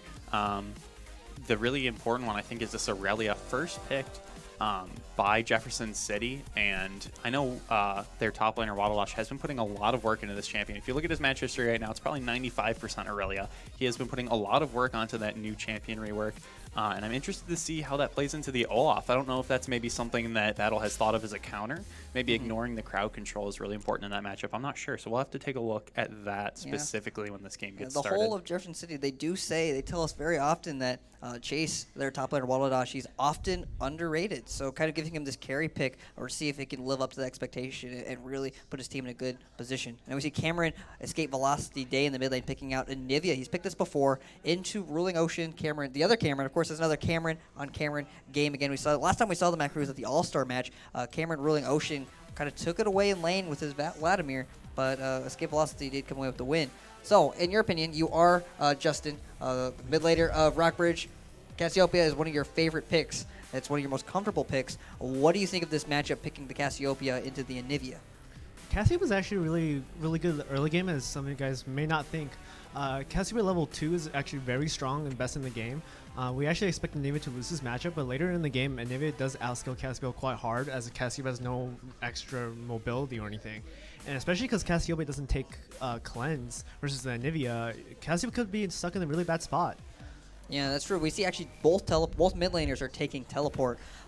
Potentially seeing a lot of plays are made around the map. Potentially a lot of four-mans in the bot lane. And we come back down to the bot lane here. We see Ryan, DJ Rice, Wilkerson, the AD carry for Jefferson City. He did play support last game on the Leona, and now he's currently playing AD carry, as well as Eli McVeigh, the Wolfram. Last game he did play top lane to he really did a number on that top lane in lane. He's playing Janna now, and that's a pretty strong lane. The Janna Tristana, it really helps Tristana kind of stay safe in that lane. She's gonna scale. We say that a lot. Talk about the scaling, AD carries, the marksmen, and that's a really good look for Jefferson City when you look at their comp. Very well rounded. What I really like about Jeff City's comp is that they scale really well, and they actually have relatively safe laning and relatively safe jungle. As long as Jarvan doesn't meet Vi in the jungle, Jarvan should be able to outscale and outplay Vi in many cases in many stages of the game. Bot lane is actually very safe from Tristana, and Janna protects really well. They escape ganks, so they don't really die that much. But on the opposite side, Battle also has a really safe lane, Ezreal Soraka. So I would probably expect the game to be played around the mid lane. Whoever gets ahead in this mid lane has the potential to carry the game. Yeah, definitely. Well, and even if they do fall behind on Jeff City's side with that Anivia and the Tristana, you're able to just indefinitely stall at the game, really. Like, unless there's a split push going on, which there might be with 4 teleports in the game, Anivia can basically clear any wave for free with that ultimate. And so, if you see that champion solo queue, you're looking at a 40-50 minute game. But, in this case, maybe they'll have to try and punish it early. Vi can be very aggressive, and we know that Jarvan's a little bit slower, a little bit weaker on the early clear, so hopefully some early game action going on. But we'll have to see. I know Aurelia has actually been looked down on by a lot of people recently, but people who have been playing her a lot say she really actually shines more now in the mid to late games. So if they do scale, I definitely think Jefferson City has the clear advantage here, as Olaf is usually like an early game champion. Yeah, so if there's one lane to snowball here, like you guys said before, in the bot lane, Charbel and Evan, very safe picks in the Ezreal and Soraka. Doesn't look like Polly, Evan, they're going to get too many kills. Like I said before, nothing's really going to have in the bot lane. I don't think even with ganks, with the supports, they can disengage and probably escape very well. Like you said before, I think it's going to be about the Camerons in the mid lane. Wherever that pressure goes, whoever helps that lane win, they're going to do a very good job translating to that late game and scaling. Of course, on the top lane, though, we do see Scrumpy, Anusa. She's normally their jungler, and she's also very comfortable on Alawi. She's not picking Alawi this game. She opted for the Olaf instead. Yeah, it's banned away. Oh, yeah, it was banned away. Yeah, so, again, maybe that's taking away a comfortable pick for her. And potentially, I know last night when we saw scrims from Jefferson City watching Chase Ruiz on his Aurelia, he really can translate that pressure around the kind of playstyle that he has. He's all about playmaking. And on Aurelia, a champion that's not just a tank, he doesn't really have to rely on his team to be caught up with him, I guess, to deal that kind of damage. Yeah. Either way, though, we're jumping into the last game of the night. This Friday in the 5th week of the Ukatsu High School Esports League. Battles A team versus Jefferson City's A squad. Both of them sitting at relatively close records. 1-3 and 0-4. Gotta say, there's a lot on the line here for Jefferson City. If they take this win, they'll be tied with Battle. Yeah, also it's, Jefferson City's on blue side, so what that allows them to do is play around the Baron a lot easier. The Baron pit's on the top side, and the opening to the Baron pit is favored on blue side. So if Jefferson City is able to scale and turtle well, they play around Baron. They actually can just pull off the win that way. Bot lane's laning phase is basically nullified with Jan Tristan skipping all ganks, and same thing with Ezreal Soraka. So really look forward to see this top lane matchup and this mid lane matchup, see how aggressive really Notion plays in this Cassiopeia and Nivea matchup. You're actually really able to bully Nivea in the early stages of the game. She's very weak. However, if you let the game go too long, again, as Ben Bruce said, blue side scaling is just infinitely stronger than red side scaling, especially with Baron play. And that means that the pressure is on Battle, right, to get leads. Because if they don't, if they're just trading farm 1-for-1, then it's really going to go south for them pretty fast. The Olaf doesn't scale, the Vi doesn't scale. Like I said, the Cassio has a hard time dealing with the Anivia once she gets really tanky. Anivia can itemize into magic resist pretty well, and then once you get slowed and walled in as Cassio, it's so hard to deal with that. So, you know, Battle probably looking to try and close maybe pre-30 minutes here with some leads in top and mid. That's probably their win condition. And like we said on the other side, for Jeff City, they just want to deny that win condition. They just don't want to lose by 30 minutes, and they should be able to pull off the win if they can make it to that point. Yeah, without any further ado, we're going to introduce the players to you for you guys spectating. In the top lane, we have Chase Waddledash Ruiz, the underrated top laner, probably arguably one of the second best top laners in this league. See if he can do well against Anusa, Scrumpy, Battles, normal jungler. And now, just like we saw last game, we have Quinn, Dragon the God, Kemper, playing his Jarvan the Forest. Not going to lose his buff this time. He's actually going to get all of his buffs. The last 3 games he's played in this league, he's had his second buff stolen from him, so very positive for him. The Jefferson City Cameron this side around, Cameron Day, Escape Velocity, playing a Nivea.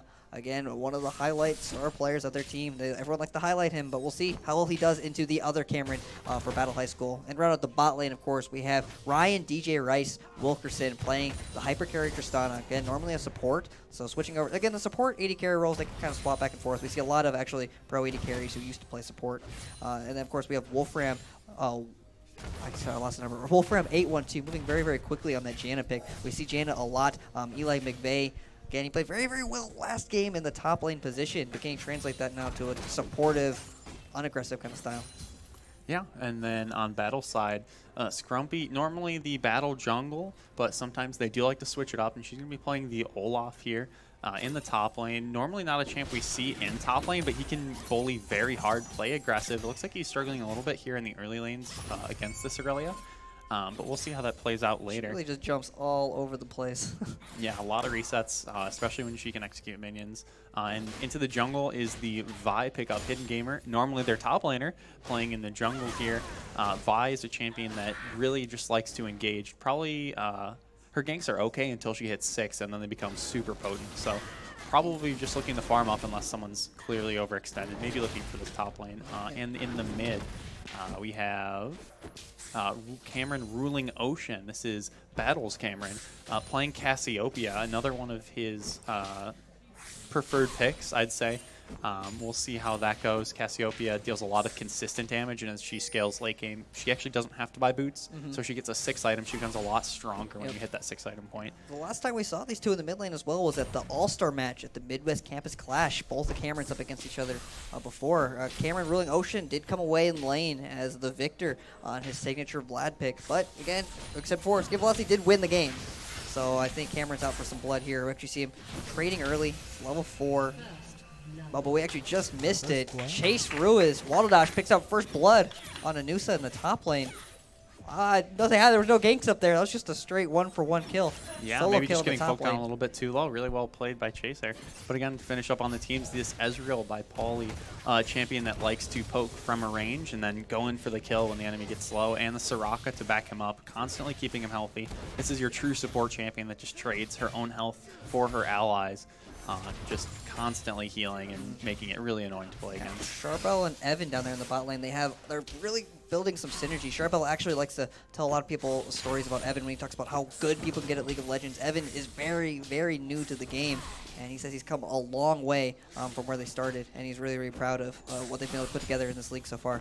And it's good. It goes to show. I mean, Evan, again, a new player, but he's standing up to some of these, gold, platinum tier AD carries sometimes when you take into account like Matthew from Hickman High School. Yeah. Yeah, and looks like the gold's even across the board. An advantage in the top lane for Jefferson City, and a little bit of an advantage here in the mid for Cameron ruling Ocean on battle side. Will stop the recall. That's actually pretty big here. He should be looking to just shove this wave in and force Anivia to either stay or miss it. And this will give him priority on his back, something really important in the mid lane. Oh, okay, he does pick up the cannon with the poison there. That was going to feel bad. And both mid laners are pretty low on mana, so not sure if he's going to stay around for this. Looks like he will. And it looks like bot lane is actually fighting right now. Maybe pushing a little bit too far forward. Ezreal did back and only picked up a tier, so not a lot of combat stats going on yet.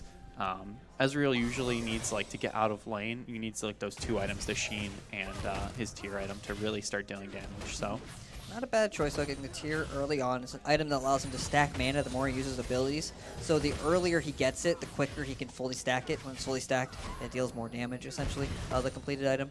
So not a bad pickup. Now we see Jared Lovelace, Hidden Gamer 20, looking for the first gank of the game. Battle's already moving forward.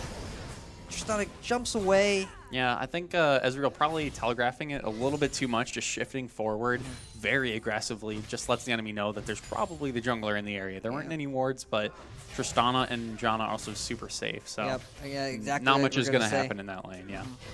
It's going to really be up to Eli later on in this game, Wolfram 812, to kind of knock away Hidden Gamer 20, maybe Scrumpy if she hasn't ulted yet. It's going to be up to him to get those clean disengages if they essentially battle finds them.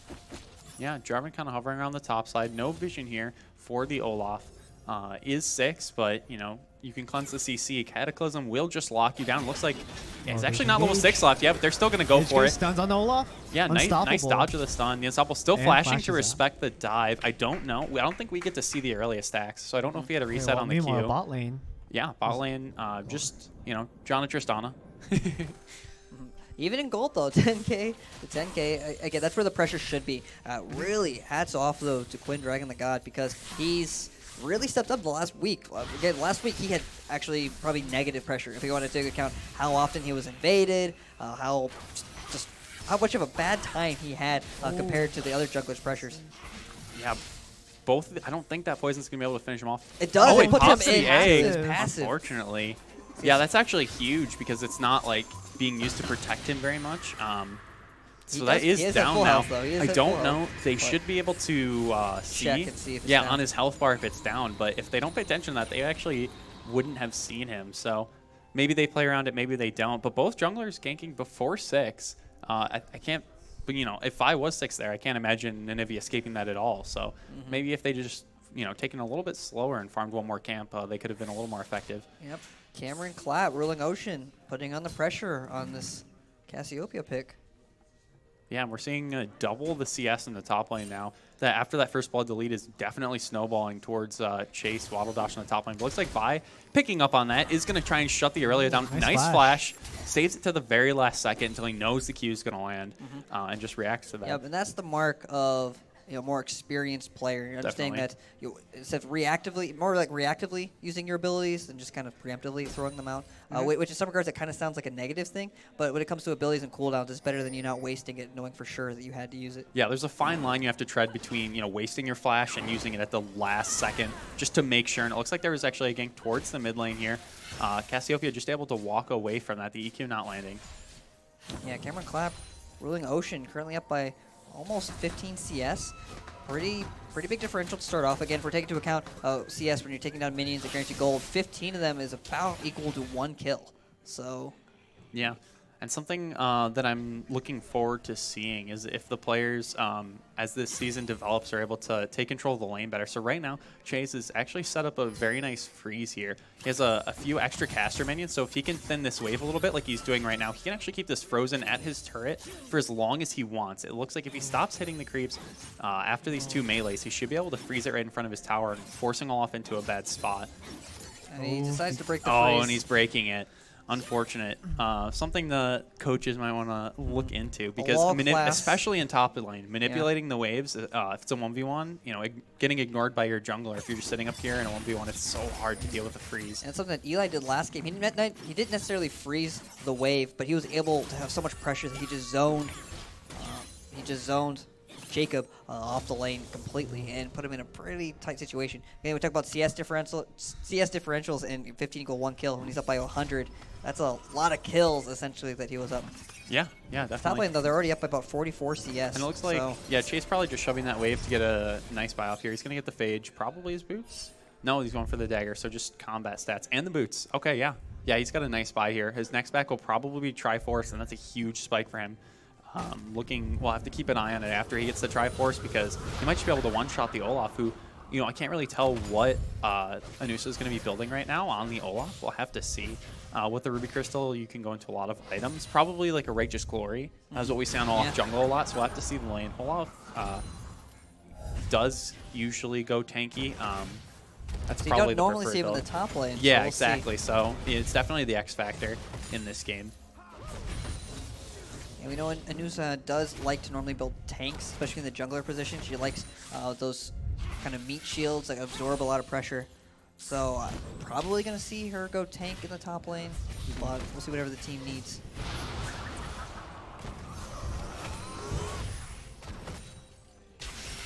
Oh, and it looks like Ezreal actually finished off Janna there.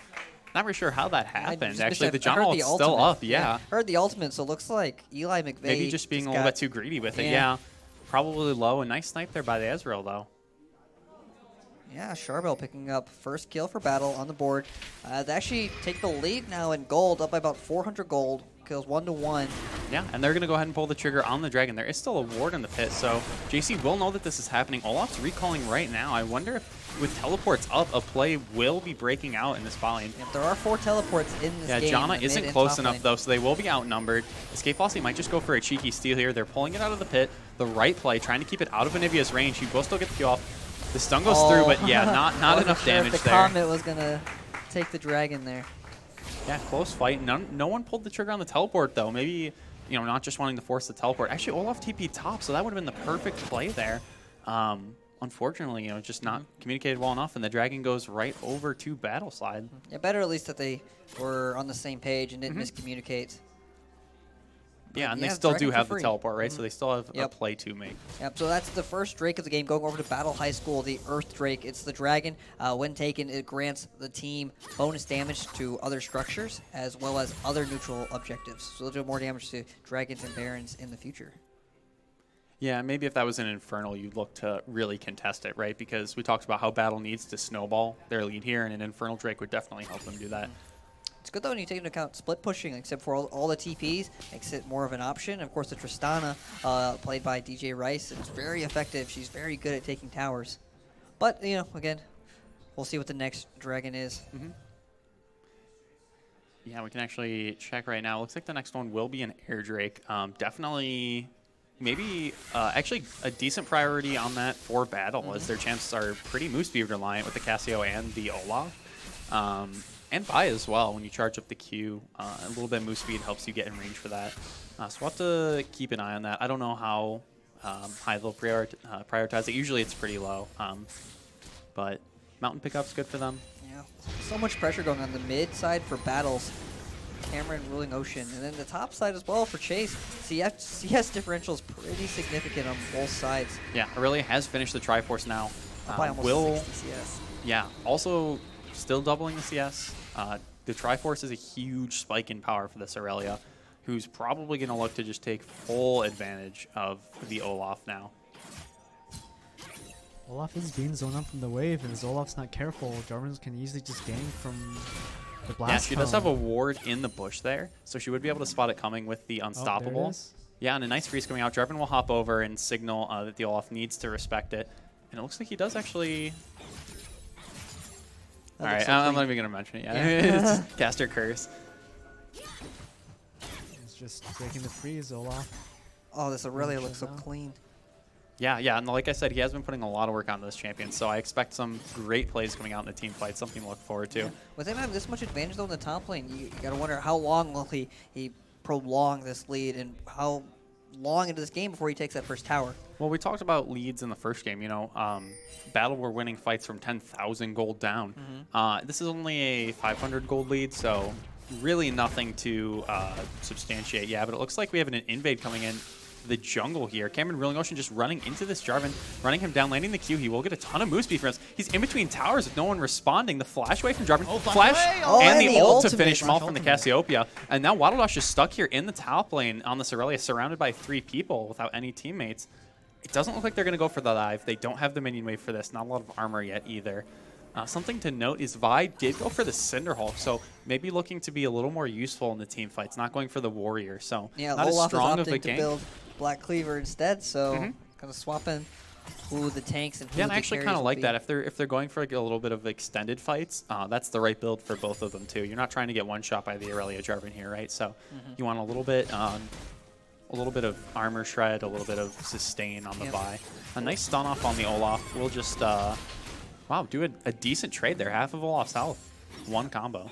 So a little bit of a missed opportunity there with the jungler down. They did also see from Vision there were minions in mid lane, so they saw Cameron Day escape velocity recall as well. They probably could have opted to go for the Rift Herald there. Yeah, but with Cameron putting Waddle putting up so much pressure, the Vi's going to come up in the top lane. Disarm goes down onto the Olaf, who almost the kill, but the Vi saving the ult for the execute. One more hit. Oh, just barely not enough. But going 1-for-1 in a 1v2 situation is actually very good for Waddle, and I honestly think, like I said, you know, the Aurelia only scales to get better in the late game. Jarvan is here, throws the E down. Yeah, not too sure if he can go for that dive with Vi using the potion there. We'll be strong enough to live that. Yeah, Jared Loveless though picking up the kill in the 2v1 situation. We didn't want to see any more top lane highlights. It does seem to be the week of the top laners. Yeah, and on the bottom side of the map, Wolfram on the Janna did get poked down way too low to help defend that. So they're just going to push the lead here on the bottom side of the map as well. Yeah, and definitely get this first tower on the next wave. And that's that power of the Ezreal. I saw him using the Iceborne. Every time Q was up, he's just walking past the wave, looking for so much poke with that Sheen power spike right now. So well played by them. First tower going over to Battle High School. Yeah, there's not a lot of big CS differential, but now Battle has the tempo lead, right? So they can start rotating top and getting deeper wards into the enemy jungle. And it looks like they're going for like a cheeky red steal here. No one actually looking for this, so they're going to get away with it most likely. And meanwhile, there are 3 people from JC on the top side of the map looking to kind of do the same on the other side. So this is what you want to do, right?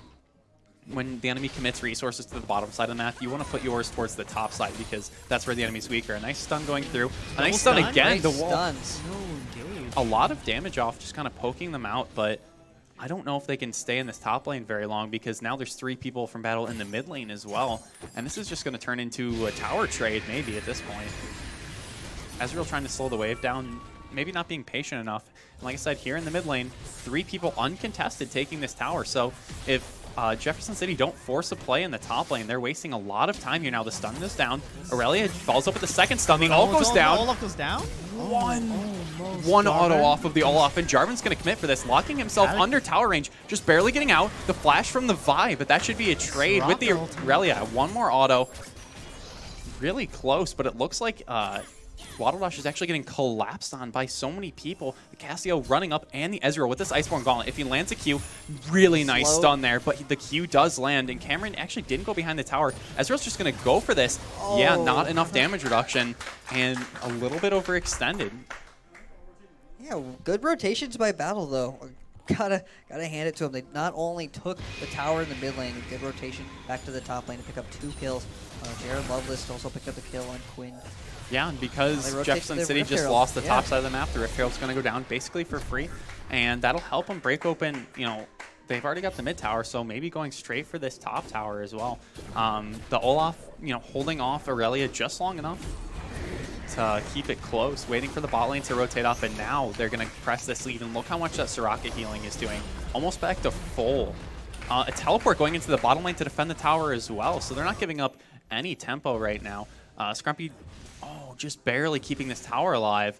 One more hit would have done it, and it looks like Cameron is actually trying to get the kills here on the Janna. Gets grounded, no flash, will get caught in that position. Yeah, unfortunately in that miasma from the Cassio, you cannot flash out of it. So even Janna had it there, not able to escape.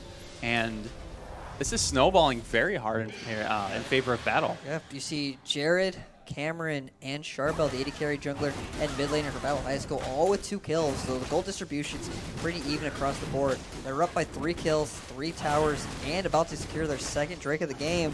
Gold lead starting to spread now, about 3K gold ahead. Yeah, and a nice flash there, and silence actually from the Soraka. Just able to get away, and now it looks like, yeah, Anivia's going to have to flash. Wow, Cameron Ruling Ocean going in so deep and ulting Anivia, but he still had the passive up, so a little bit of an overextension and waste of his flash, so that's pretty punishing and a big mistake there by Cameron. And the 4th kill of Jefferson City, though, going over to chase Waddle Dash. He does have all 4 of his kills. You got to wonder here, he's gone down twice now. Can he translate that lead that he had earlier on? I think he's fallen a little bit behind now compared to all of the damage that's coming out from Battle. I don't know if he could take on all 3, 4 of the damage threats on his own. He also did not pick up the first tower yet on his side of the map. Yeah. So he's got to find a way to translate this lead. Yeah, 200 CS. He's performing so well, but when we look at the gold, he is about 2,500 gold up on Olaf, but his team is down 2K, which also means that his team is actually so much weaker in the 4v4, right? So if he's not making plays with that lead that he has, it's really hard for his team to do anything right now. Jeff City's able to stall this out, though. You can see there's not a lot of things going on in the map right now. Yeah, teleport to keep this minion alive, forcing down this top lane tower. 1 hit left. Not sure if that was the correct use of a teleport, but they get to tower regardless. So there are 3 members up here, though, in the top lane. And the gold is so even, right? And, you know, the top lane was low. The bot lane turret is also extremely low for Jefferson City, 1 hit away. So if they can pick those up, the outer turrets give you the most gold per, you know, the inner turrets give you a little bit less. The inhibitor turrets give you even less gold. So getting those outers is actually crucial to gaining an early gold lead. If Jefferson City is able to stop the snowball from Battle, Jefferson City can stall out this game for a very long time, and they actually scale a lot better than Battle does. So if Jefferson City can play around the map really well, they can actually win the game that way. You can see there's a bit of a skirmish in the jungle here. Jarvan escapes. Yeah, just gonna try and avoid it. A nice stun though. Vi's showing up to this fight. Yeah, they're just gonna walk away. A little bit of an overextension there, maybe by Battle. They did have actually 4 members in the mid lane, so looking to pick a fight. Like we said, yeah, Jefferson big City. Chunk of damage coming out there though from escape velocity. Yeah. I mean, 1.5 items on this Anivia. It really gets scary when she finishes the Leandries. Like, that's a huge point for her because the longer you sit in that ultimate, you start taking percentage more damage. So we'll really look for that. Maybe once he hits 2 or 3 items, it will be a huge spike in his power, and they really have to team fight around that. I like it paired with the Jarvan. You're able to keep everyone inside of the ultimate even longer, and it looks like there's a collapse going on in the bot lane. Yeah, the Miasma keeping them rooted. So well played by Cameron, and the stun not landing on anyone, but DJ Rice there just kind of conceding the kill, and then Janna is on the wrong side of the map. Will get chased down eventually. The Q landing to give move speed. They will hand it over to Cameron Rolling Ocean. just a little bit of an overextension. Here comes Aurelia. Yeah, but it's too late, right? Because now it's a 3v5 situation. They can't do anything here. Without the Vial, they're not able to lock anyone down, but this Jarvan is so low and will get picked off. So good played by that Ezreal.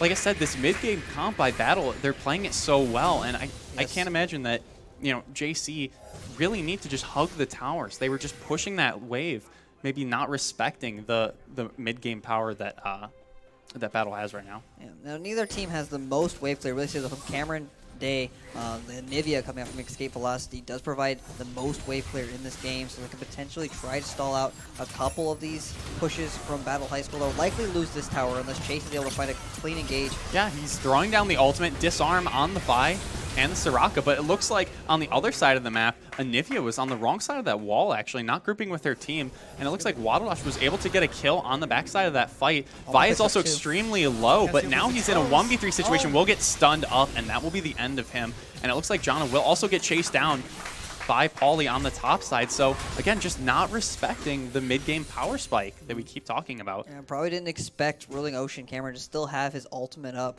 Chase almost picking up 2 kills though on Hidden Gamer and of course Evan737, but not quite there to pick up the other 3 kills.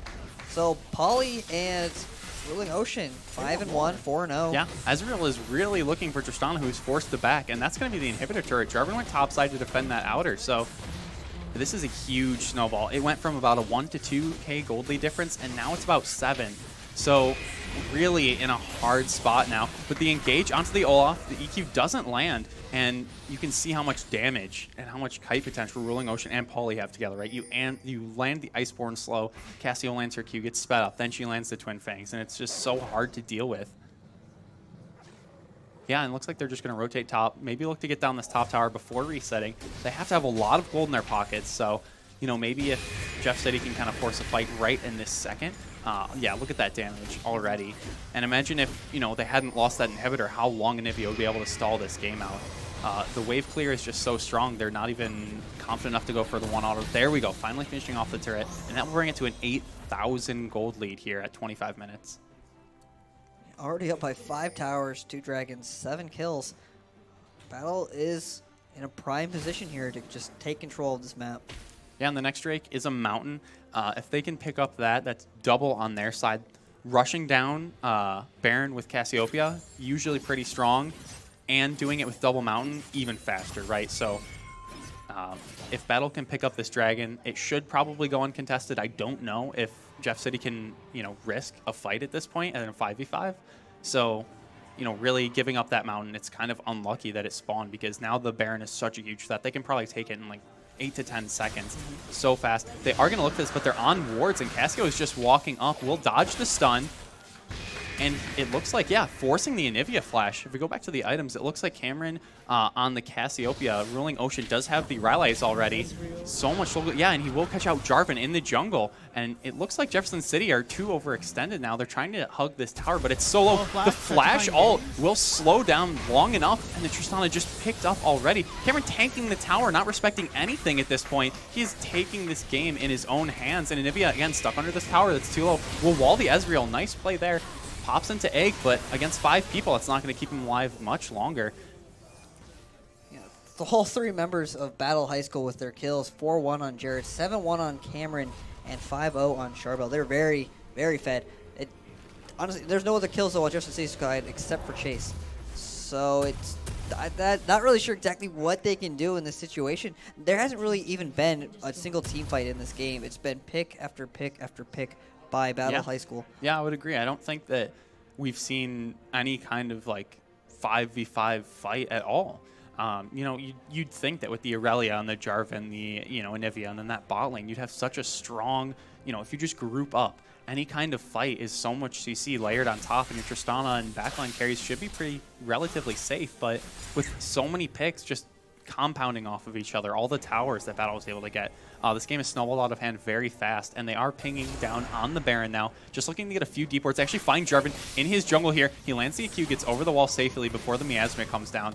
So he is out, but he cannot engage now in this fight for another probably 5 or 10 seconds here. and they are going to look to force the Baron or maybe just look for a pick first. Look at the damage from 1Q onto the Janna. Pauly playing so aggressive. The ult's going to go down. That's a ton of damage. And Cameron is just going forward. Will get stunned up, though. That's a huge overextension. I wonder how this fight's going to go. Janna gets blown up by this Ezreal, though. A good stun. Aurelia looking for the backline, but Soraka keeping everyone too healthy for this. Yeah, Tristana getting zoned, and now Ezreal with the Iceborne Gauntlet able to just shred everyone else. And Anivia in the middle of the team, 1v4, not able to do anything there. Two people pinging the objective. Yeah, it looks like they're just going to ping or rotate back to Baron instead. They do have inhibitor minions on the Nexus tower, so there's so much pressure down there. Ryan, DJ Rice is doing his best to defend their base, and Battle gets a free Baron out of this, and I guess that's the team fight that we were looking for. Yeah, definitely. And it was well played by Battle too, right? You don't just want to start Baron necessarily because, you know, Jarvan is very good at engaging, and they still have, Jefferson said he does still have a strong 5v5, so just looking for the picks with Ezreal. Yep. So much damage, so much crowd control. It all started. Multiple Ezreal Qs coming out with the ultimate, and honestly, Cameron Ruling Ocean picks up a clean kill just with a single E onto Quinn. Aurelia tries to lock them down, but it's just they're split in multiple directions. Battle High School's able to just focus in one at a time. Olaf real big, running them down. They're splitting in every direction, honestly. Yeah. And looks like Pauly Charbel's able to run them down. And that fight was when they caught Cameron Ruling Ocean out early, right? He traded 1-for-1, which is actually terrible for him with how big of a lead he has, right? He needs to just be playing safe from the back line and just winning these fights outright. But even without him, they were able to clean it up, and that just shows how far ahead they are. And Vi just going to go right in onto the Tristana, not going to commit to the tower dive yet. He has no teammates in the area, so not going to play that risky. Just going to kind of push this Baron wave in, and it looks like there's a fight breaking out in the mid lane. Waddle Dash kind of going a little bit forward. We'll get a nice engage off onto Cameron Ruling Ocean and just picks him off for free. And it looks like Vi coming into the backline now onto that Anivia. Will get caught on the wall there, but Jarvan is just blown up with this build. He has not enough tanky steps. Tristana's getting invaded on, but a nice tornado there by the Janna, and these are all going wide. Jumping forward, though, he is in such a strong point in this mid-game. His E will be up in a few seconds to go over the wall, but he's not going to commit. He does now, and this Janna will get chased down and finish off 3 Qs. Oh, the flash forward! One more auto would have done it, but now he's going to get picked off. He's extended too far forward. Yeah, Chase picks up the first kill on Charbel here. He's 9-1. And I gotta say, on the other side though, Chase is trying his hardest. Waddle Dash is currently 7-4-1. He has 7 out of the team's 8 kills. Actually, the last kill was just stolen away at the last second by Escape Velocity. A nice stun again by this Anivia. Vi's gonna have to back up, still slowed. A nice root by there, Soraka. The stun comes in. Aurelia going into the backline, onto the Olaf, and to the Vi. Would maybe be able to finish off. So much healing from the Soraka. Soraka's one shot. He does get the stun up and the finish. Triple kill to Chase. Yeah, and while that happened, Cameron Ruling Ocean TP behind them, but now he's in a 1v4 situation, just going to get forced off. And I can't imagine that, you know, if Ruling Ocean and if Pauly hadn't been making such aggressive plays, they're really just, you know, trying, they feel strong, they know they're strong, but they're using it the wrong way. They're just trying to show off and get the kills, right? And the objectives aren't going over like they should. I can't imagine that with the Baron, that Battle should have been able to close right there, right? Just run it down mid and 5v5, but their carries are getting a little out of order here and just getting a little too ambitious. Like Cameron here is alone in a 1v5 situation, just playing with his food. And Escape Velocity was on a ward though. Cameron's gonna go down to the other Cameron. His passive does pop. Looks like Ruling Ocean will pick up a kill on him instead though. But we got to go back, and again, Chase Ruiz, Waddle Dash, he is single-handedly keeping his team in this game with a 91% kill participation, 10 out of the 11 here. Yeah, and he picks up another the Triforce and the Titanic Hydra, so much damage coming through by this Aurelia, and with all the key resets he get, he even gets rooted out. Look how far back he was. He's able to engage from such range with that stun as well. And then basically 1v3s at this point. Escape Velocity doesn't have any cooldowns for this. He throws 1 Q out, but really it's all a Waddle Dash on this Aurelia. Basically 1v5ing right now to keep his team in it. And the Anivia helping to stall out the game with the wave clear. You know, the Ezreal getting stunned up on her screen right now. Just going in, will be grounded. He's not that tanky yet. Will get slowed by the Ezreal. The ult goes wide, and the nice stun by Cameron there. Stun by Ruling Ocean. Forcing Jeff City off. He's actually going to go dive the tower, the double kill. So much power in this, and both teams just kind of overextending in their own rights. You know, it's Yeah, Chase getting caught a little bit out there. He had to make the call right there. He's taking so much damage from Cameron, so he had to go in. Unfortunately from his dash, though, he does get rooted by the ultimate. He gets get petrified and takes him down so quickly. Cameron Ruling Ocean is so fed.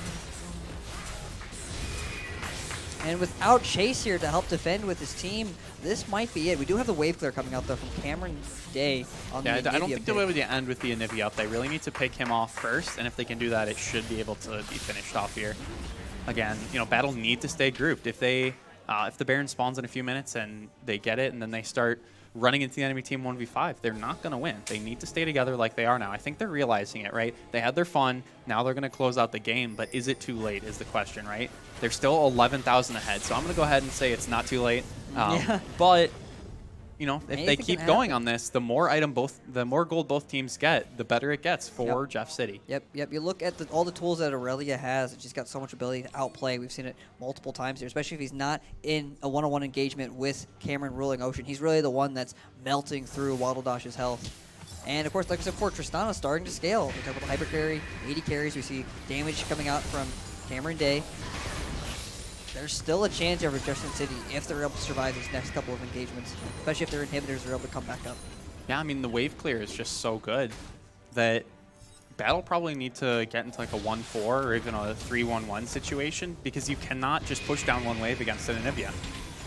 You can see it here. The wave dies in a matter of seconds. So you really have to split the enemy team up and then push where the Anivia isn't, right? So while Anivia is dealing with these supers, they need to get away from the top lane. And unfortunately, that's just not happening for them. So their other option is just to force a fight, which it looks like they want to go for. The super minion wave is crashing into the Nexus turret, and they're probably just going to look to zone them off of the top turret. This is the last inhibitor turret of the game. Yep, here we go, moving down onto it with that wave. Autodash just zoning, gets a nice stun, and the Jarvan does EQ forward, gets an ult onto the backline, but again, he just gets shredded by that. Aurelia ult goes down. He is diving the backline right now, but he's slowed up by the Vi, gets a nice double stun off. But the Olaf using the ult is unstoppable. Sterix procs, and it looks like in the other side of the fight. He's doing as much. He's 1v3ing right now. Yeah, the Casio got a double kill, though, and they are on the Nexus turrets with these supers. And it looks like that might just be the game in a 1v4 situation right now. I don't know if Waddlewash can do anything. He's getting zoned by the Ezreal, misses the stun, dashes in, does not get the reset. And I think that's going to be, he flashes forward, the heal being used, and that will be the ace for Battle High School. And that will likely be the end of this game. Great plays all around by Battle High School, though. 10-1-11, Charbel 15-3-5 for Cameron Ruling Ocean. Just so much pressure, so strong later on in this game. And you know, Chase Rue is doing his best, 11-6-1, 11 out of 12 kills in this game. The one kill being taken away by Escape Velocity in the middle of a team fight. And doing his best to hold them off. And yes, it was a really kind of lopsided game here. You got to say it.